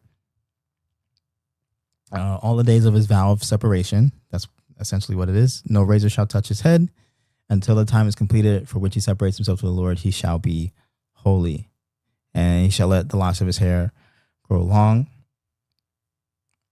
And I mean, later on we read about someone who made a Nazirite vow, and we'll like figure out all that whole story. And I think it just shows the importance of vows, the importance of setting yourself apart, and to not just make vows for the sake of making vows. Okay, Wavy, thank you for the lurk. Take care. Enjoy your meeting. Do good. And then and then we end with number 6. It says, speak to Aaron and his sons, saying, thus you shall bless the people of Israel. So Aaron and his sons are going to bless the people, saying, the Lord bless you and keep you, make his face shine upon you and be gracious to you. It's reminiscent of the song The Blessing that was quite popular a few years ago. And it says, and chapter 6 ends with, so they shall put my name upon the people of Israel, and I will bless them. And the putting my name on the people of Israel, right? It means that they are God's people. These are it's like God says, I shall be their God, they shall be my people. They're gonna represent me. I will be for them. And for us today, God puts his name on us. You know, when we are made new, the Bible talks about, I'm trying to say this correctly, putting on his garment, taking off his garment of flesh and putting on his garment, putting on his robe. And it's just a new identity. Remember, as the Israelites were coming out of Exodus, they had to be made new. And so you think after 400 some years of being enslaved, it might appear like they have a new name on them. They might have not seen themselves as Israelites anymore. They might have seen themselves as Egyptians, as people of Pharaoh. And through this whole process on being on Mount Sinai, they are being made new. And then God's name is being put on them. And when they go forth from Mount Sinai, they're going to have the name of God over them. They're going to have the cloud by day and the pillar of fire by night guarding them and watching over them. They're going to have direction from the Lord. They have all this organization from the Lord himself.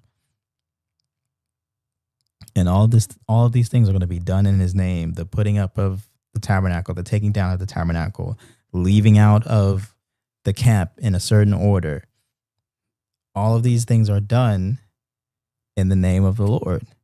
And then when they go to Canaan and they take the land, like all that's going to be done in the name of the Lord. And when other nations and tribes hear about this new people that are walking towards Canaan, it's like, who are these people?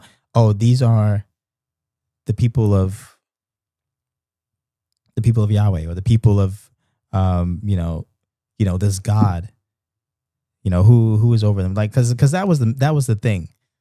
When we're going to read about it later, because other nations and tribes are going to hear about the Israelites and they're going to respond a certain way. We're going to read about that later on in Numbers. And they're going to try to come against the people of Israel, and we're going to see how God responds. And when they do, when we read about it, just like remember this part. He says, I'm going to put my name on them, and I'm going to bless you. Sorry. And so this blessing of being kept, let's read it. The Lord bless you and keep you. Right? He's gonna bless you. He's gonna protect you. He's gonna cover you. He's gonna make sure that you are fed and that you sleep well. And that's the things that when I think of of being blessed, I actually need to look into that word. Like, what does it mean to bless someone? Now that I'm thinking about it, it's another Christian term that we say that I'm not sure I can probably explain to someone who hasn't read the Bible before. What does it mean to bless someone? But it says he shall keep you. That means to me that means protection. That means guidance. That means whenever you go astray, he's going to be there to set you right. He's going to keep you. He's going to keep you from harming yourself, harming others. He's going to keep you from being harmed. He's going to make his face shine upon you and be gracious to you. What does that mean? When the Lord looks at you, it's going to be like, wow, these are my people. These are the people that I rescued. These are my sons and my daughters. He's going to be gracious to you in the times when the Israelites go against God and they are disobedient and they do what they want to do. Instead of the Lord responding in judgment, which would be his right, he's going to give them grace. He's going to be gracious to them. The Lord lift up his countenance upon you and give you peace. Other versions translate that as his face. So, he's going to look upon you. He's going to give you peace. And so after all this is done, the people of Aaron and his sons, they make this prayer. And so the people are blessed as they go forth and as they make their way to Canaan. This is WRYB Radio. My name is James. We're just reading through the book of Numbers. I hope you guys are enjoying it. If you got any thoughts, any questions, comments, dreams, rumors, capitulations, please make them known in the comments below. I would enjoy to hear them. But I've enjoyed this reading. I enjoy just reading through the Bible. It's like it's the best book ever. And because I'm just challenged to to get to a place where I can explain certain things to people. I'm like, I have questions, and then it just causes me to dig deeper. So that's what I enjoy. Like, you can never dig to the bottom of the Bible and be like, all right, I'm done. I did it all. I uncovered everything. I know everything that there is to know. Praise God. Praise God. What do you guys have planned on this lovely Tuesday, March 10th? It's Mario Day. I'm watching you people. Hey, how you doing? What up? I'm watching you people. I'm watching you watch me watch the stream. It's good to have you here. Good morning.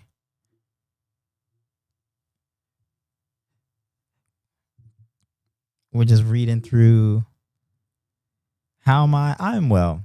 Any day I get to read the Bible is a good day. We had but on top of that, we had a very productive day. Had to go. So I have a friend who is moving from here to Tokyo, which is about like an hour and a half flight away. It's pretty far. You just can't get there. Oh yeah. I'm gonna ask you. So I was sharing. So I've been told to ask you about your randomizer list, because I was sharing my commands, the command things in the chat, and like sharing all the channel points redeems and stuff. Just showing people like the tour of my channel. Oh, you want food? That's what you meant. That's what you meant. You weren't talking about actual. Oh man, that's cool. That's what you meant, man. Lucis, the best thing I can get you is the bread of life, man. That's all I can get. All right. Or I can make you some. The randomizer list. What would I like? My favorite food is actually my favorite food. I don't think I can get tired of eating lamb.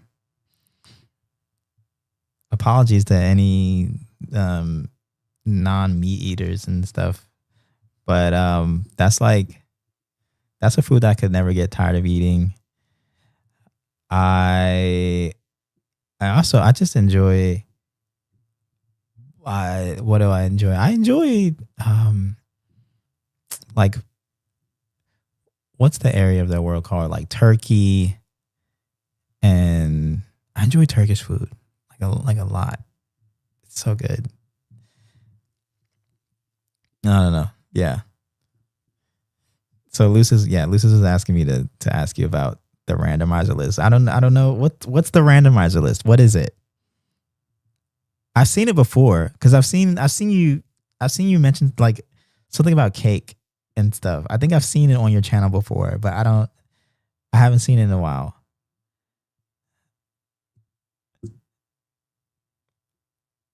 So yeah, I've been told to ask you about that. While you're typing that, I will say today I have a friend who's moving to Tokyo sometime this month for work. She just graduated high school. High school? What am I talking about? She just graduated university. Okay. She says, I make food randomizers for my stream and sometimes for streamers. Oh, word?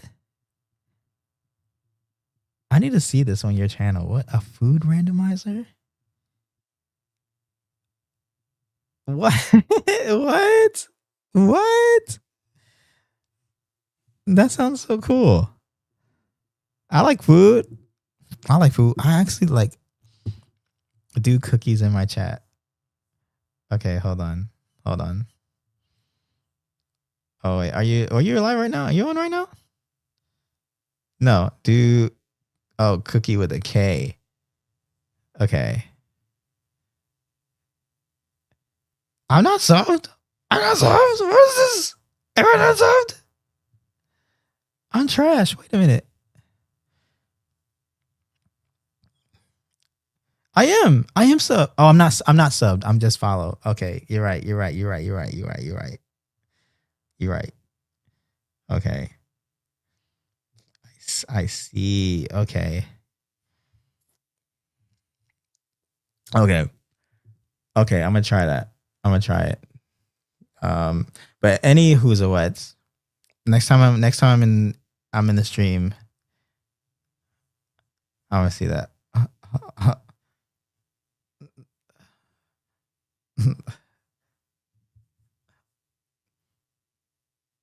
Also, what I'm just looking at your I look at your homepage and like one of the videos I see, not a video, it's like a it's a feature clip and I think it's like a puzzle piece and it's like an AI picture of you maybe? I don't know. I don't know who that is. But anyways, you can do it even if I'm not streaming. Wait, what? Wait, what? How do you do that? Oh, I don't. What? Timeout. Okay, hold on. Let me try this. Oh wait, no. This is someone else's channel. Hold on.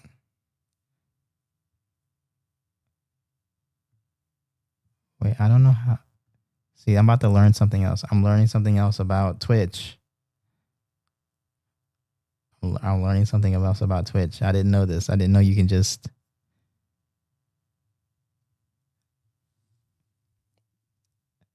What?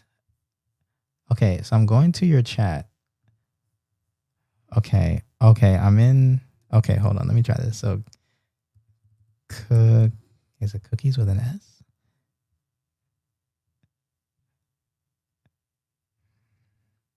Let me see.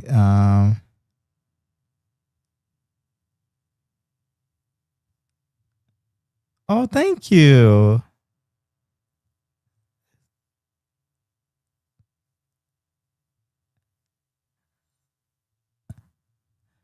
Thank you for the bits. That was so nice. Okay, cookie without an S. So, all right, I'm gonna try this and see what happens. Okay, it says Wabi Sabi J hands Wabi Sabi J a what? A lu? What is this, like Lithuanian? What is this? Croatian? Latvian? I gotta copy this and put this in the chat because I can't read this. A Lusiklavet cookie. What is that? I like using food from around the world. Now I gotta find out what this is. All right, let's find out what this is.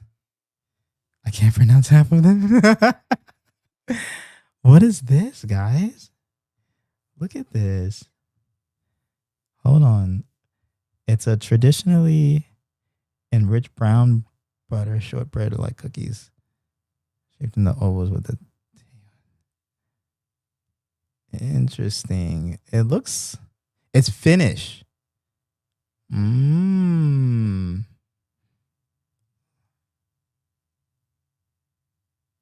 like, wait, weren't we in Finland? Wait a minute. We were in Finland. What? And I didn't see these cookies?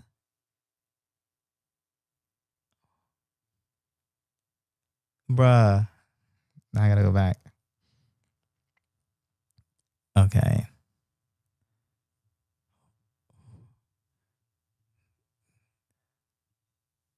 Okay. Yeah, I gotta go back and get some cookies. But that's cool. Okay. That's really cool. So you just gotta. Oh, I like that. That is such a neat idea. Hey, give me more bits. Why are you doing that? Hey. Thank you. Thank you. Why are you doing that? Stop. Why are you doing that? Okay. Okay. That's so cool. Thank you so much. So, I like food from all around the world too. I like you know what's funny? So we've been living in Japan for a year and a half now. And one of the things that I've learned is Japanese food here is great. There's ramen, there's yakiniku, which is like basically like Japanese barbecue. You think like Korean barbecue, but then like there's a Japanese version of it. And then there's Japanese fried chicken. Then you got all the convenience store food, and then you got Odin. Odin is a good one. You got like different, and then you got different types of ramen depending on what region you're in. You got okonomiyaki. Like Japanese food is great in Japan. But because I like food from different parts of the world, there are times when I go, like, I want some Indian food, or I want some Greek food, or I want some Turkish food, or like I want some Mexican food. In which case, I just ask my wife, or like the attempts at other foods here are not as great. So I have to look up things and make those foods. Like, for example, one time I made, what did I make? I've made Korean fried chicken. I've made lamb before. So yeah, that's the thing that I find interesting is, like, if I want food from other parts of the world, I have to make it here. I'm gonna make the Japanese randomizer so he can explain what it is. Yes. Oh, taiyaki. Oh, taiyaki is so good. I actually had some last week. It was so good. It's so cute. It's like a little taiyaki is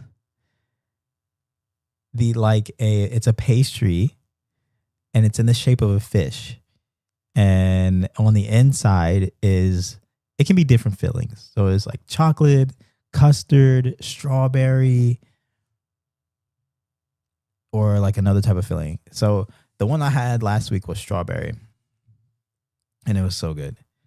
Oh, whisper me some Japanese food. Like, I got you.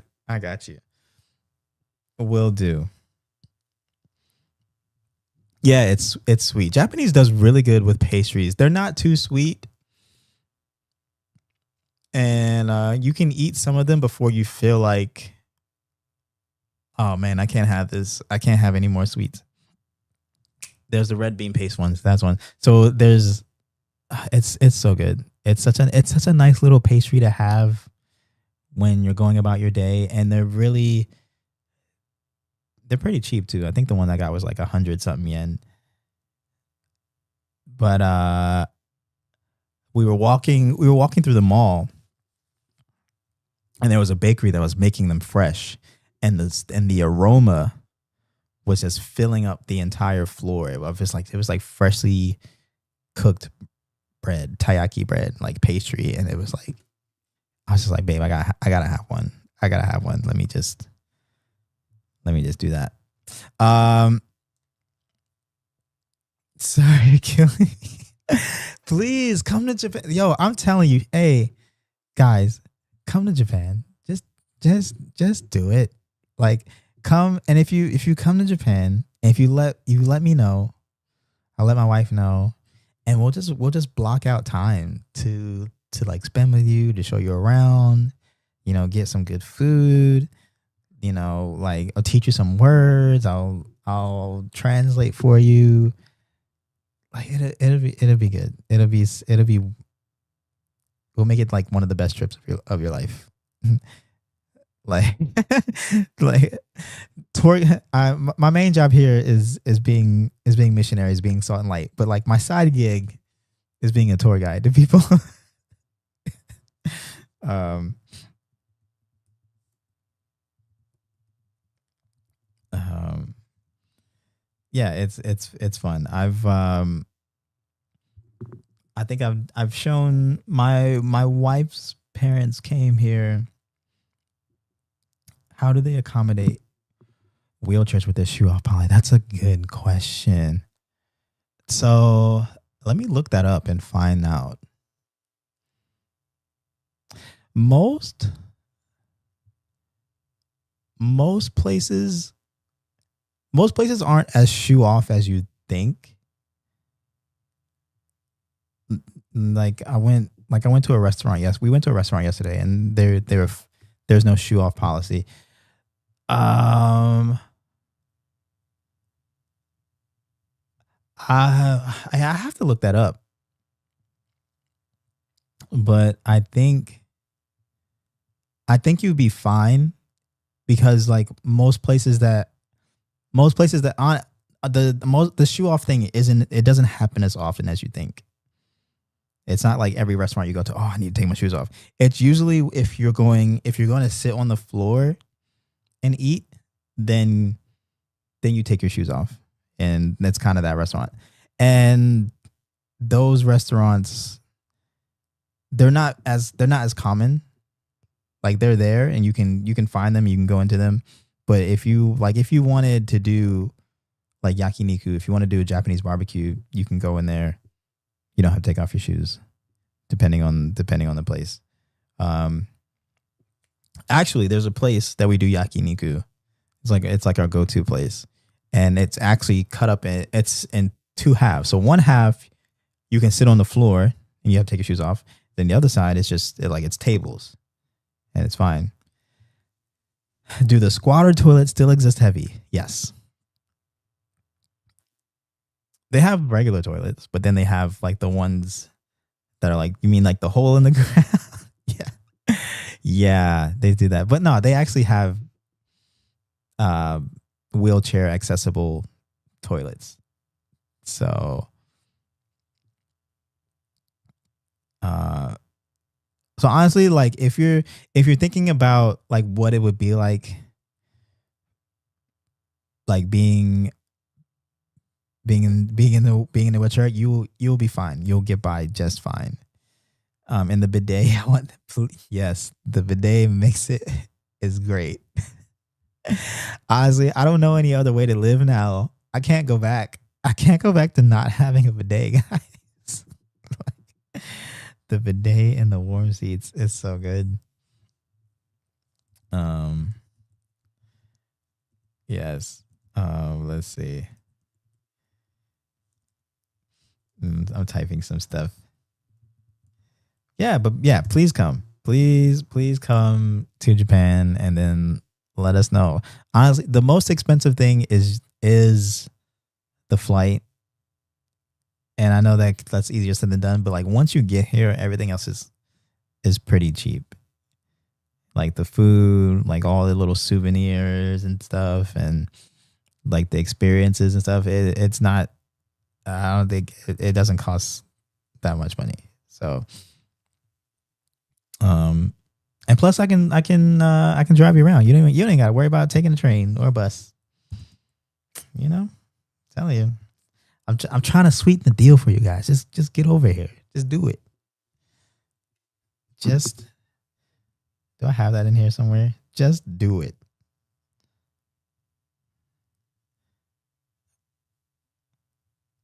Oh, I don't have it. Ugh, bummer.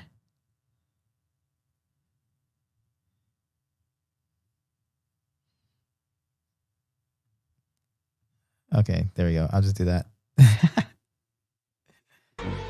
He's just standing there, menacingly.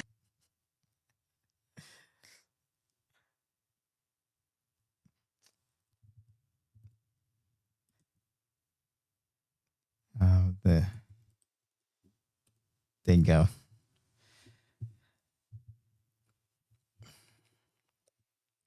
Actually, let me look this up. Let me see how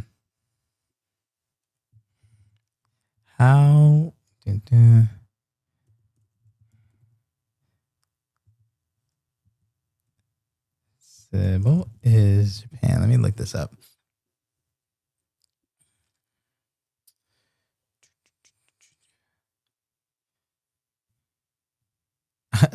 Fami Chicky, yo, Fami Chicky's the best.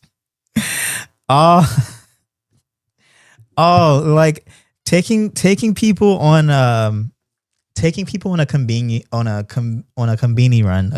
store run is one of my favorite things to see. Just watching people's faces go, like, yo, like they like all this stuff is in a convenient, like, yeah, like you can basically get anything. It's like, yo, we don't have this stuff like in the 7-Eleven back home. Like, I know, bro. Like, what are we doing? What are we doing? You know, like I've never gone to a 7-Eleven more than when I've been in Japan. I've never wanted to go to a 7-Eleven more than when I've been here.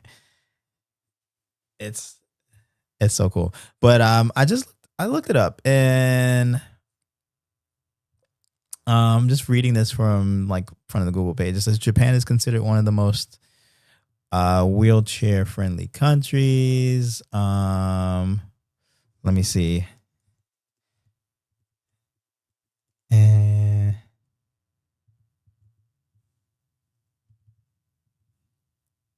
Let me see. I'm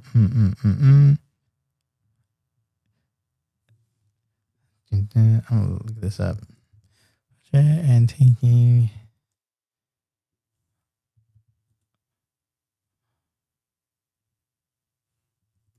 Look, taking shoes off. Da da da.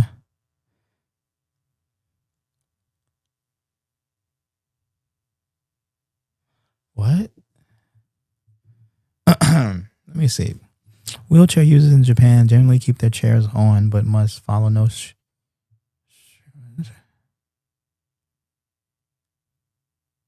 Travelers should clean their wheelchair tires. Oh, wait. Whoa. Wait. Oh, this is cool. So apparently some places might offer their own wheelchair. If it's a place,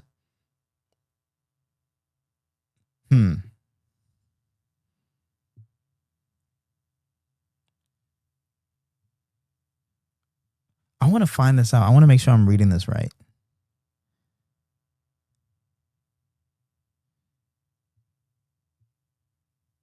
If you wanted to be, personally, I've never seen a wheelchair. I'm trying to figure this out. So I think some cases, like, if there's a place that like needs you to take off your shoes or maybe like clean your wheelchair or something like that, I think they would offer you I think they might have a wheelchair that they can offer you that's specifically for the inside. So maybe you might have to like switch to that one. But like I said, most of the places I've gone to, they're seated areas. They're not, you don't have to like take your shoes off or anything. So don't even worry your pretty little head about that. You're gonna be just fine. Okay. So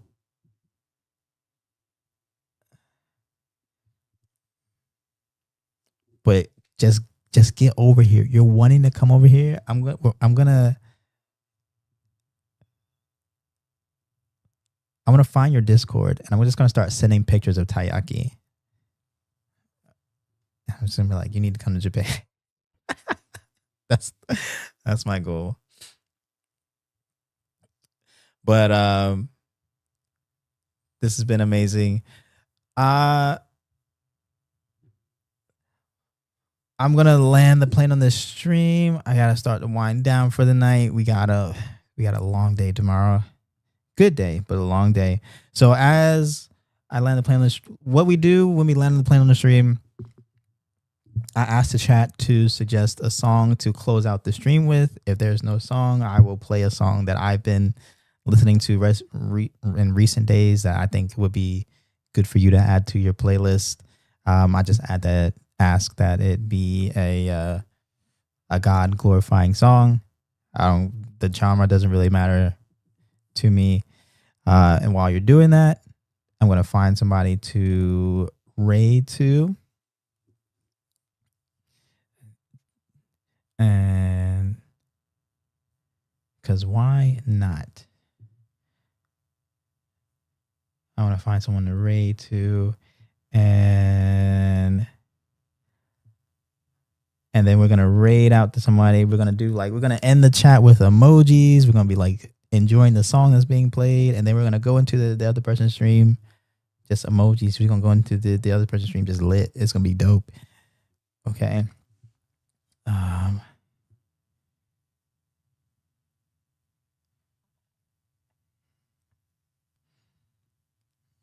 Okay, I think I found somebody.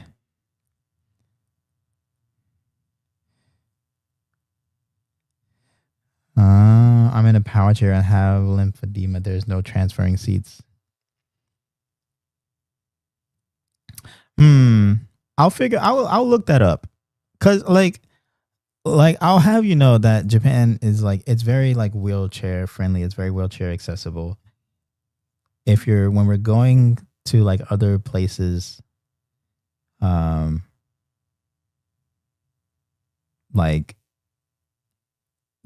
like I said, like the places that we go to, they're all like wheelchair accessible. Like they have places for you to sit. Like I say about of all the restaurants that I eat at,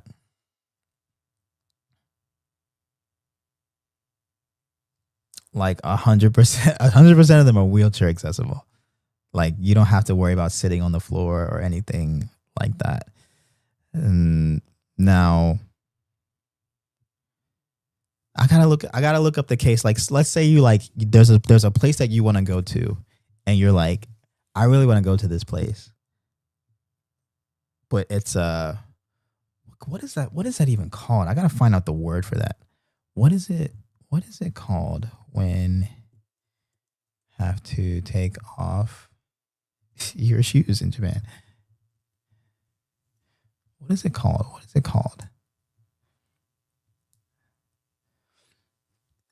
Oh, excuse me.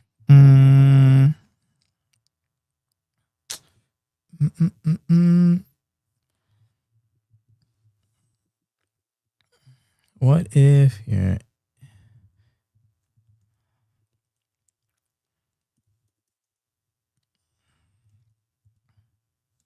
Let me see.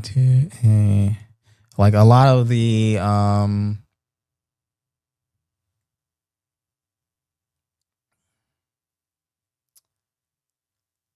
the only place, and like I said, this is how rare this is.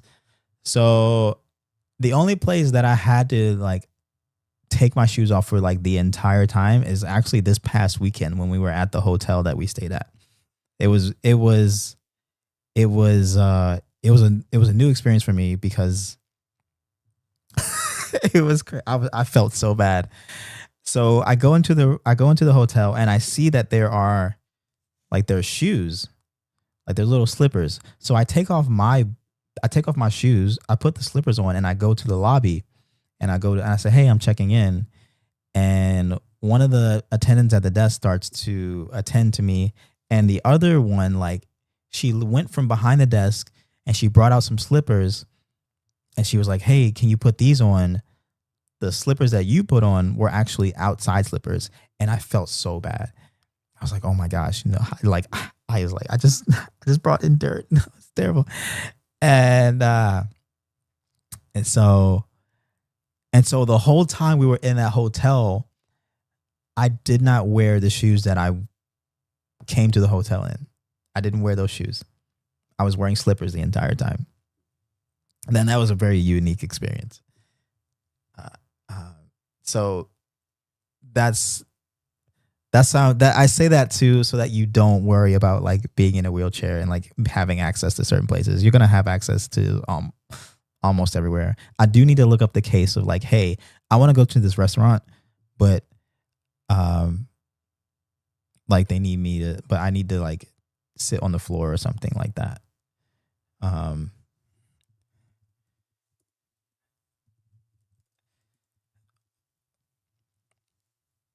it was quite cozy. It's so nice.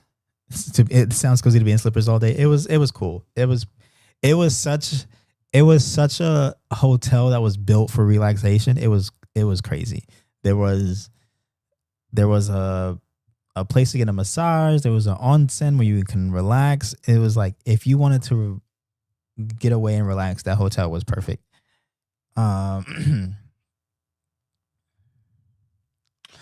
Okay, so I'm reading here. If you're in a wheelchair and encounter a floor seating restaurant in Japan, the staff will generally try to accommodate you by moving you to a table with chairs if available. Hmm.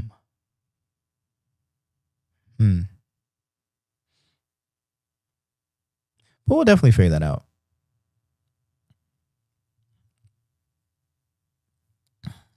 So wait, so you said you're in a wheelchair and you have lymphedema. That's something lymph node, right? I don't know. Let me see. Oh, I did not know what that was, but now I do. I'm attaching the name to the picture. I see. I have. Oh, okay. Cool. This is cool. This is like a new experience. This is like a new thing that I'll have to find. So, let me ask this. And if I'm prying too much or getting too personal, let me know. Like, okay, so is it lymphedema in like the leg or like both legs?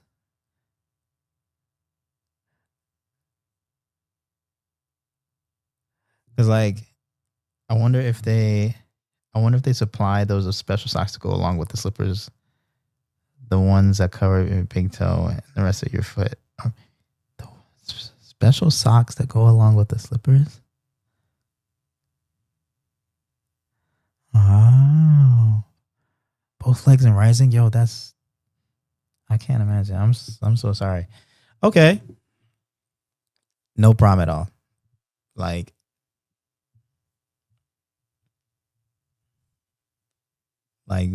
we can figure it out. Zori.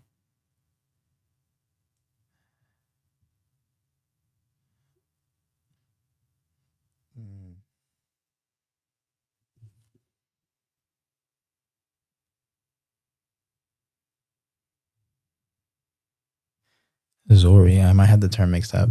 I'm not sure. I couldn't tell you because I don't even. I'm just now hearing this word. It's quite new to me. Lymphedema is okay.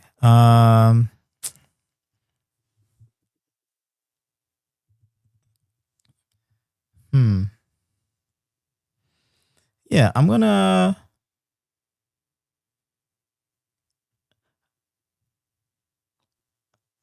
That's like a new territory for me, and that's like I'm interested in like researching like how you would tour certain place. Never mind. There, look, Tabi. Oh, the socks. I know what you're talking about. The little Tabi socks with the toe. Oh. Oh. I was like, what are you talking about? Okay. I know what you're talking about. I got you.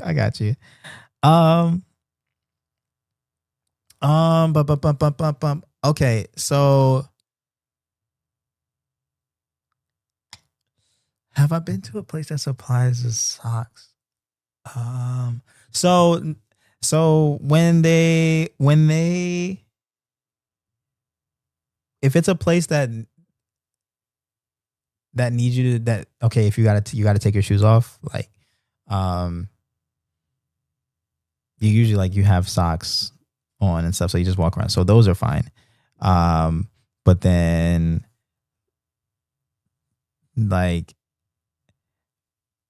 the hotel didn't supply any socks. Now, very, very rarely, I don't think I've ever been supplied socks.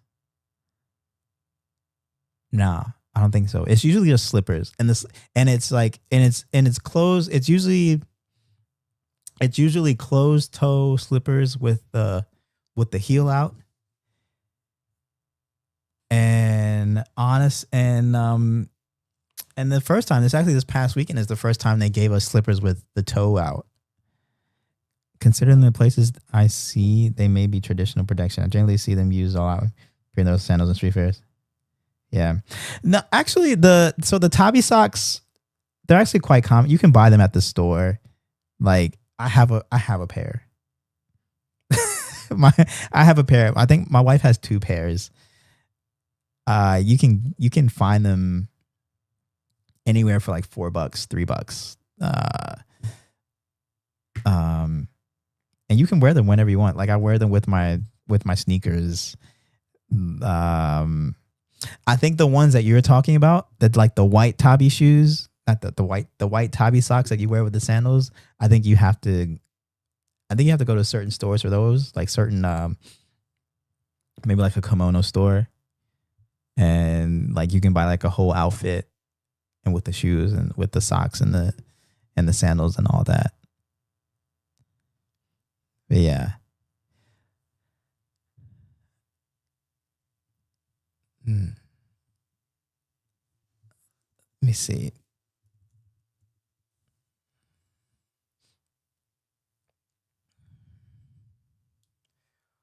I'll look this up. I'm learning all sorts of things. Thank you, Jay. My pleasure. I'm here. I'm like I was just like helping people and teaching. It warms my heart. Let me see. Just found out I'm going to Japan. I have a team. Yeah. Yeah, but if you're ever interested in coming in Japan, I really hope that you get the opportunity to make that trip. It sounds like you really want to come here. So I hope that you get that opportunity, despite the wheelchair and the lymphedema. Like anything is possible with the power of God, and it can still be an enjoyable trip with all those things. She loves anime. Yo, what is all right, let me ask you real quick before we land the plane on this stream. Like what is stopping you? It sounds like you want to come to Japan. Like what is stopping you? Like real talk. I want to know.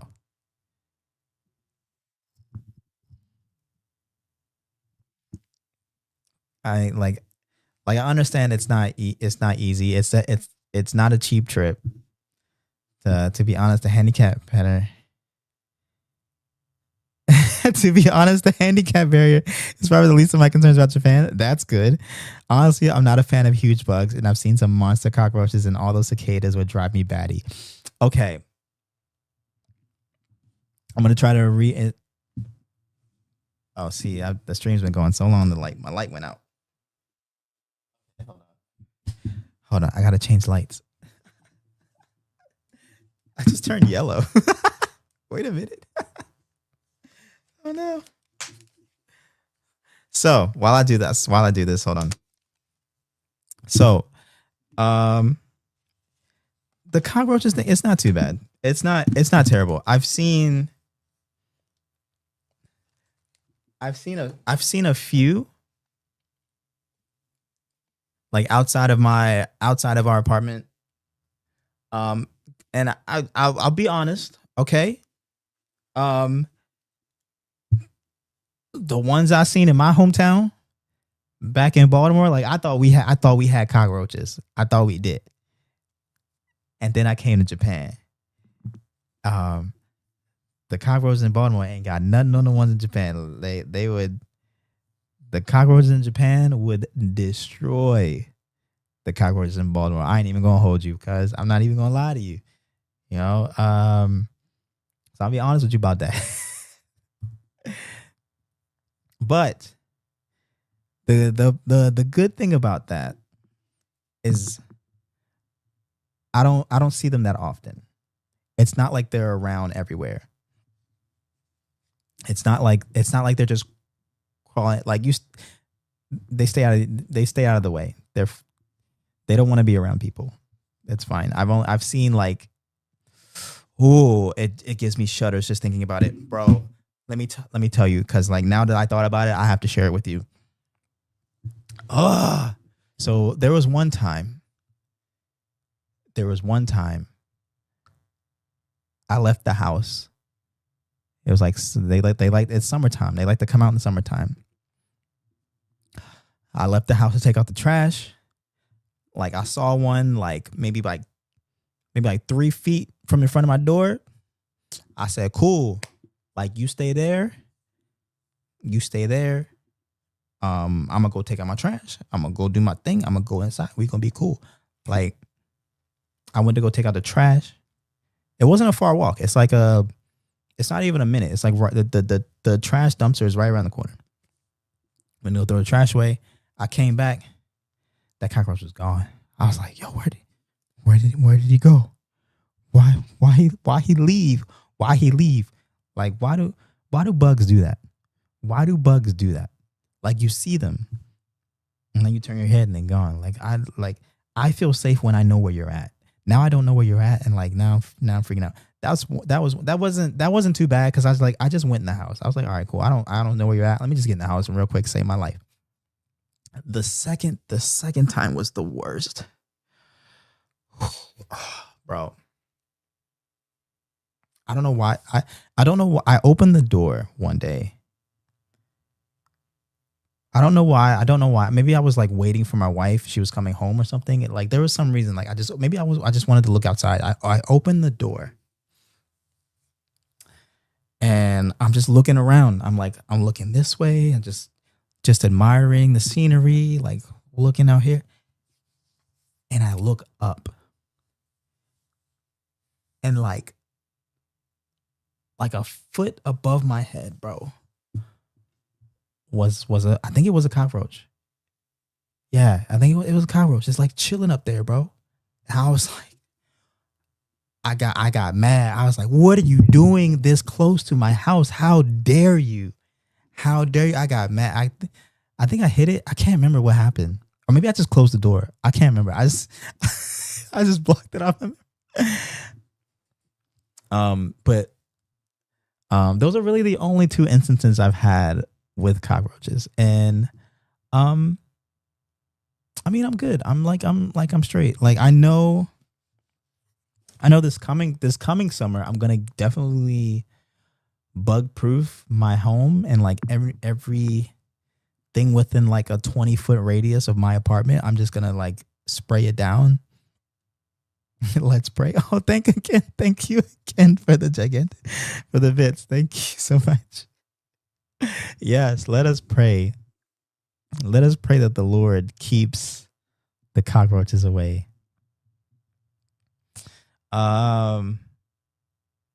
So I'm just trying to say that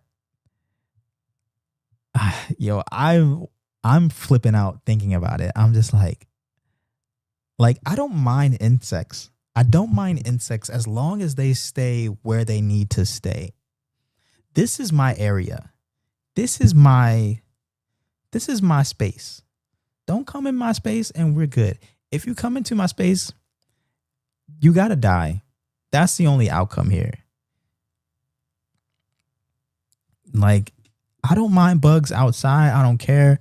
If a bug comes into my house, it's got to go. I'm sorry. So, all that to say, it's not as bad as you think.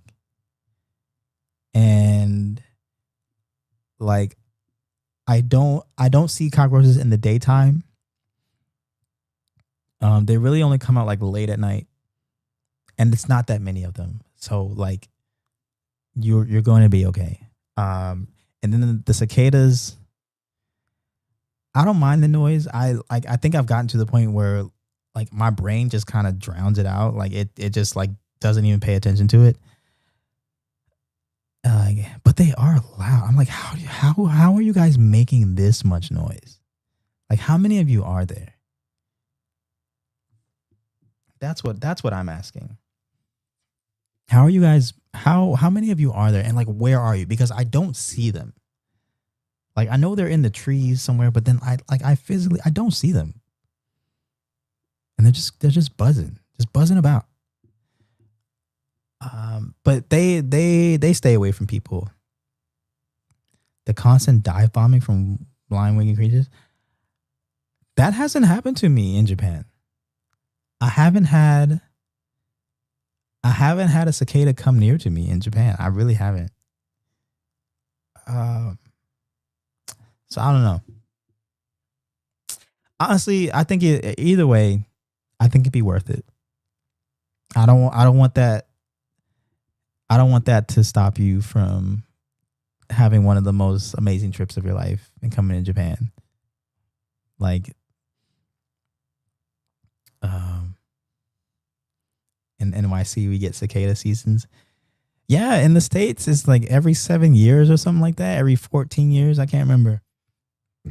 They just come out. But I think here it's every year. Can't remember. Yeah, I think here it's every year. Every year we get cicadas. But honestly, like I haven't had any come near me. I haven't had any come near my wife or any of my friends or anything like that. So, it's just a different breed. This is the stay away from people breed of cicadas. So I just want to let you know you're okay. If that's your main concern, you got no excuses. Make the trip. Just do it. Like, you're gonna be okay. And I'll let you know one better. If you really want to avoid insects, just like you can come March, April, May. Not June, not July, not August. The end of the mid September to like the end of November. Those are personally like the times that I would suggest to come to Japan. Like, honestly, there's no bugs. There's no bugs now. They really don't come out in the summertime. And honestly, the summertime isn't really the best time to do a whole lot of traveling just because of how hot it is. Like we have the car, we drive around, and like it's fine. I mean, we go places because you have to. Like, I'm not gonna, like, it's hot, but I'm not gonna stay inside. Like, I'm gonna go out and enjoy places. I'm gonna go see a castle. I'm gonna go to a fair, to a festival. But would I suggest someone come to Japan, come to southern Japan? Would I suggest someone come to like Tokyo or like Fukuoka or Osaka in like July? No. I wouldn't tell anyone to do that because it's just so hot. And it's like Japan has a different heat. I mean, in Fukuoka anyway, where we live, it's humid. I don't know about the other parts of Japan. Anything up north is great in the summertime, like Hokkaido. It's great because it's up north and it's like normal weather. But down south, it's like it's humid, and it's like a heat that you can't get away from. So even if it's windy, like, it doesn't cool you off, and like that's terrible.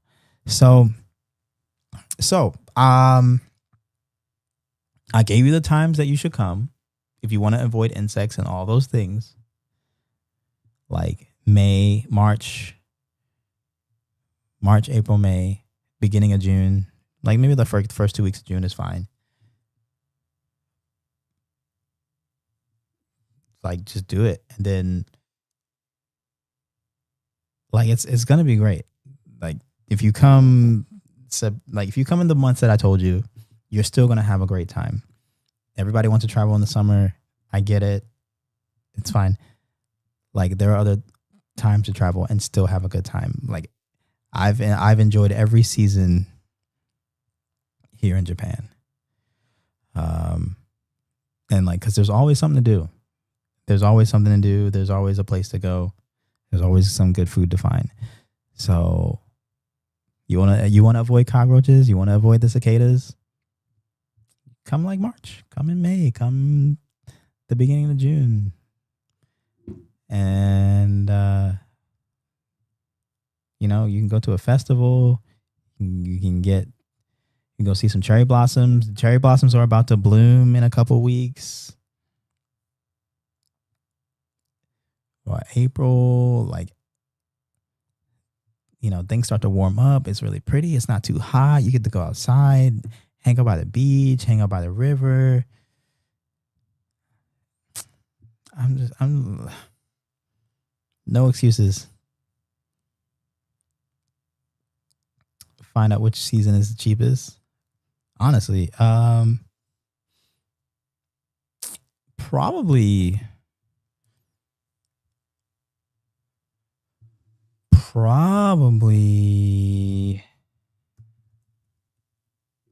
like some probably near the end of the year.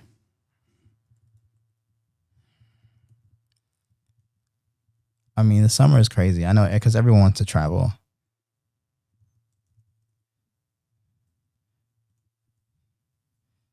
Everybody wants to travel in the summertime, and that's the time off. Everyone's out of school. So let me see. According to Google, mid-January to February. January to February, like there's always something to do. My wife's brother came, actually, he stayed like 90 days. He stayed from November to February. And during that time, we found something for us to do almost every week.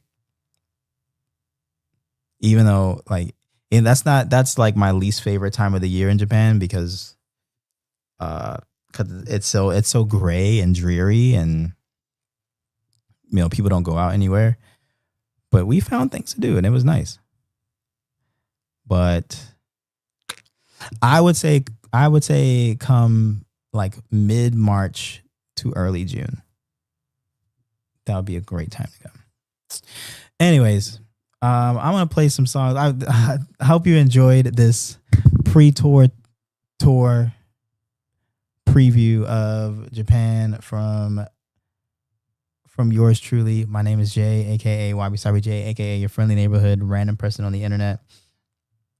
I'm gonna raid out to somebody, and we're gonna have a good time. I'm glad you had fun.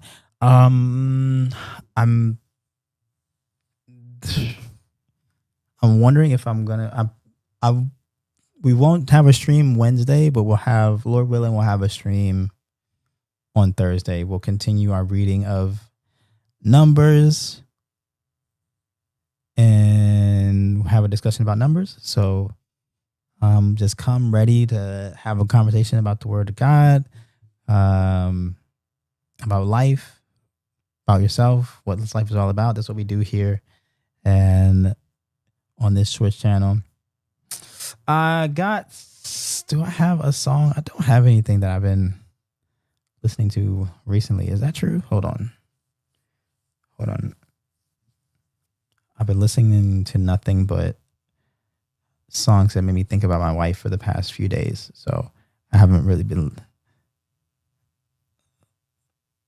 listening to a whole bunch of worship songs. But I got something for you. Let me sort this.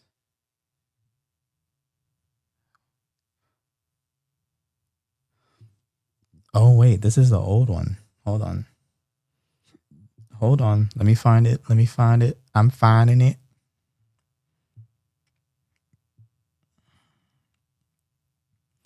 All right. Bum. All right. I got some John P. Key for y'all. If y'all don't know who that is, you need to know who he is. One of the dopest gospel artists of all time. It's a must listen. We got an ad break, and it's gonna end in a minute and a half. I think I'll raid out to our good friends Sarayu.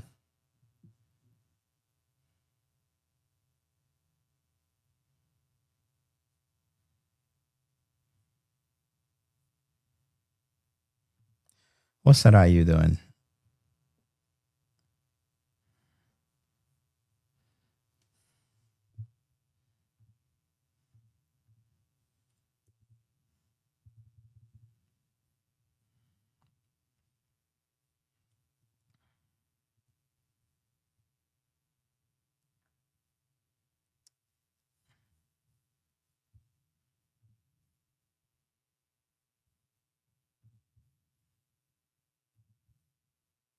Let me see. I'm looking.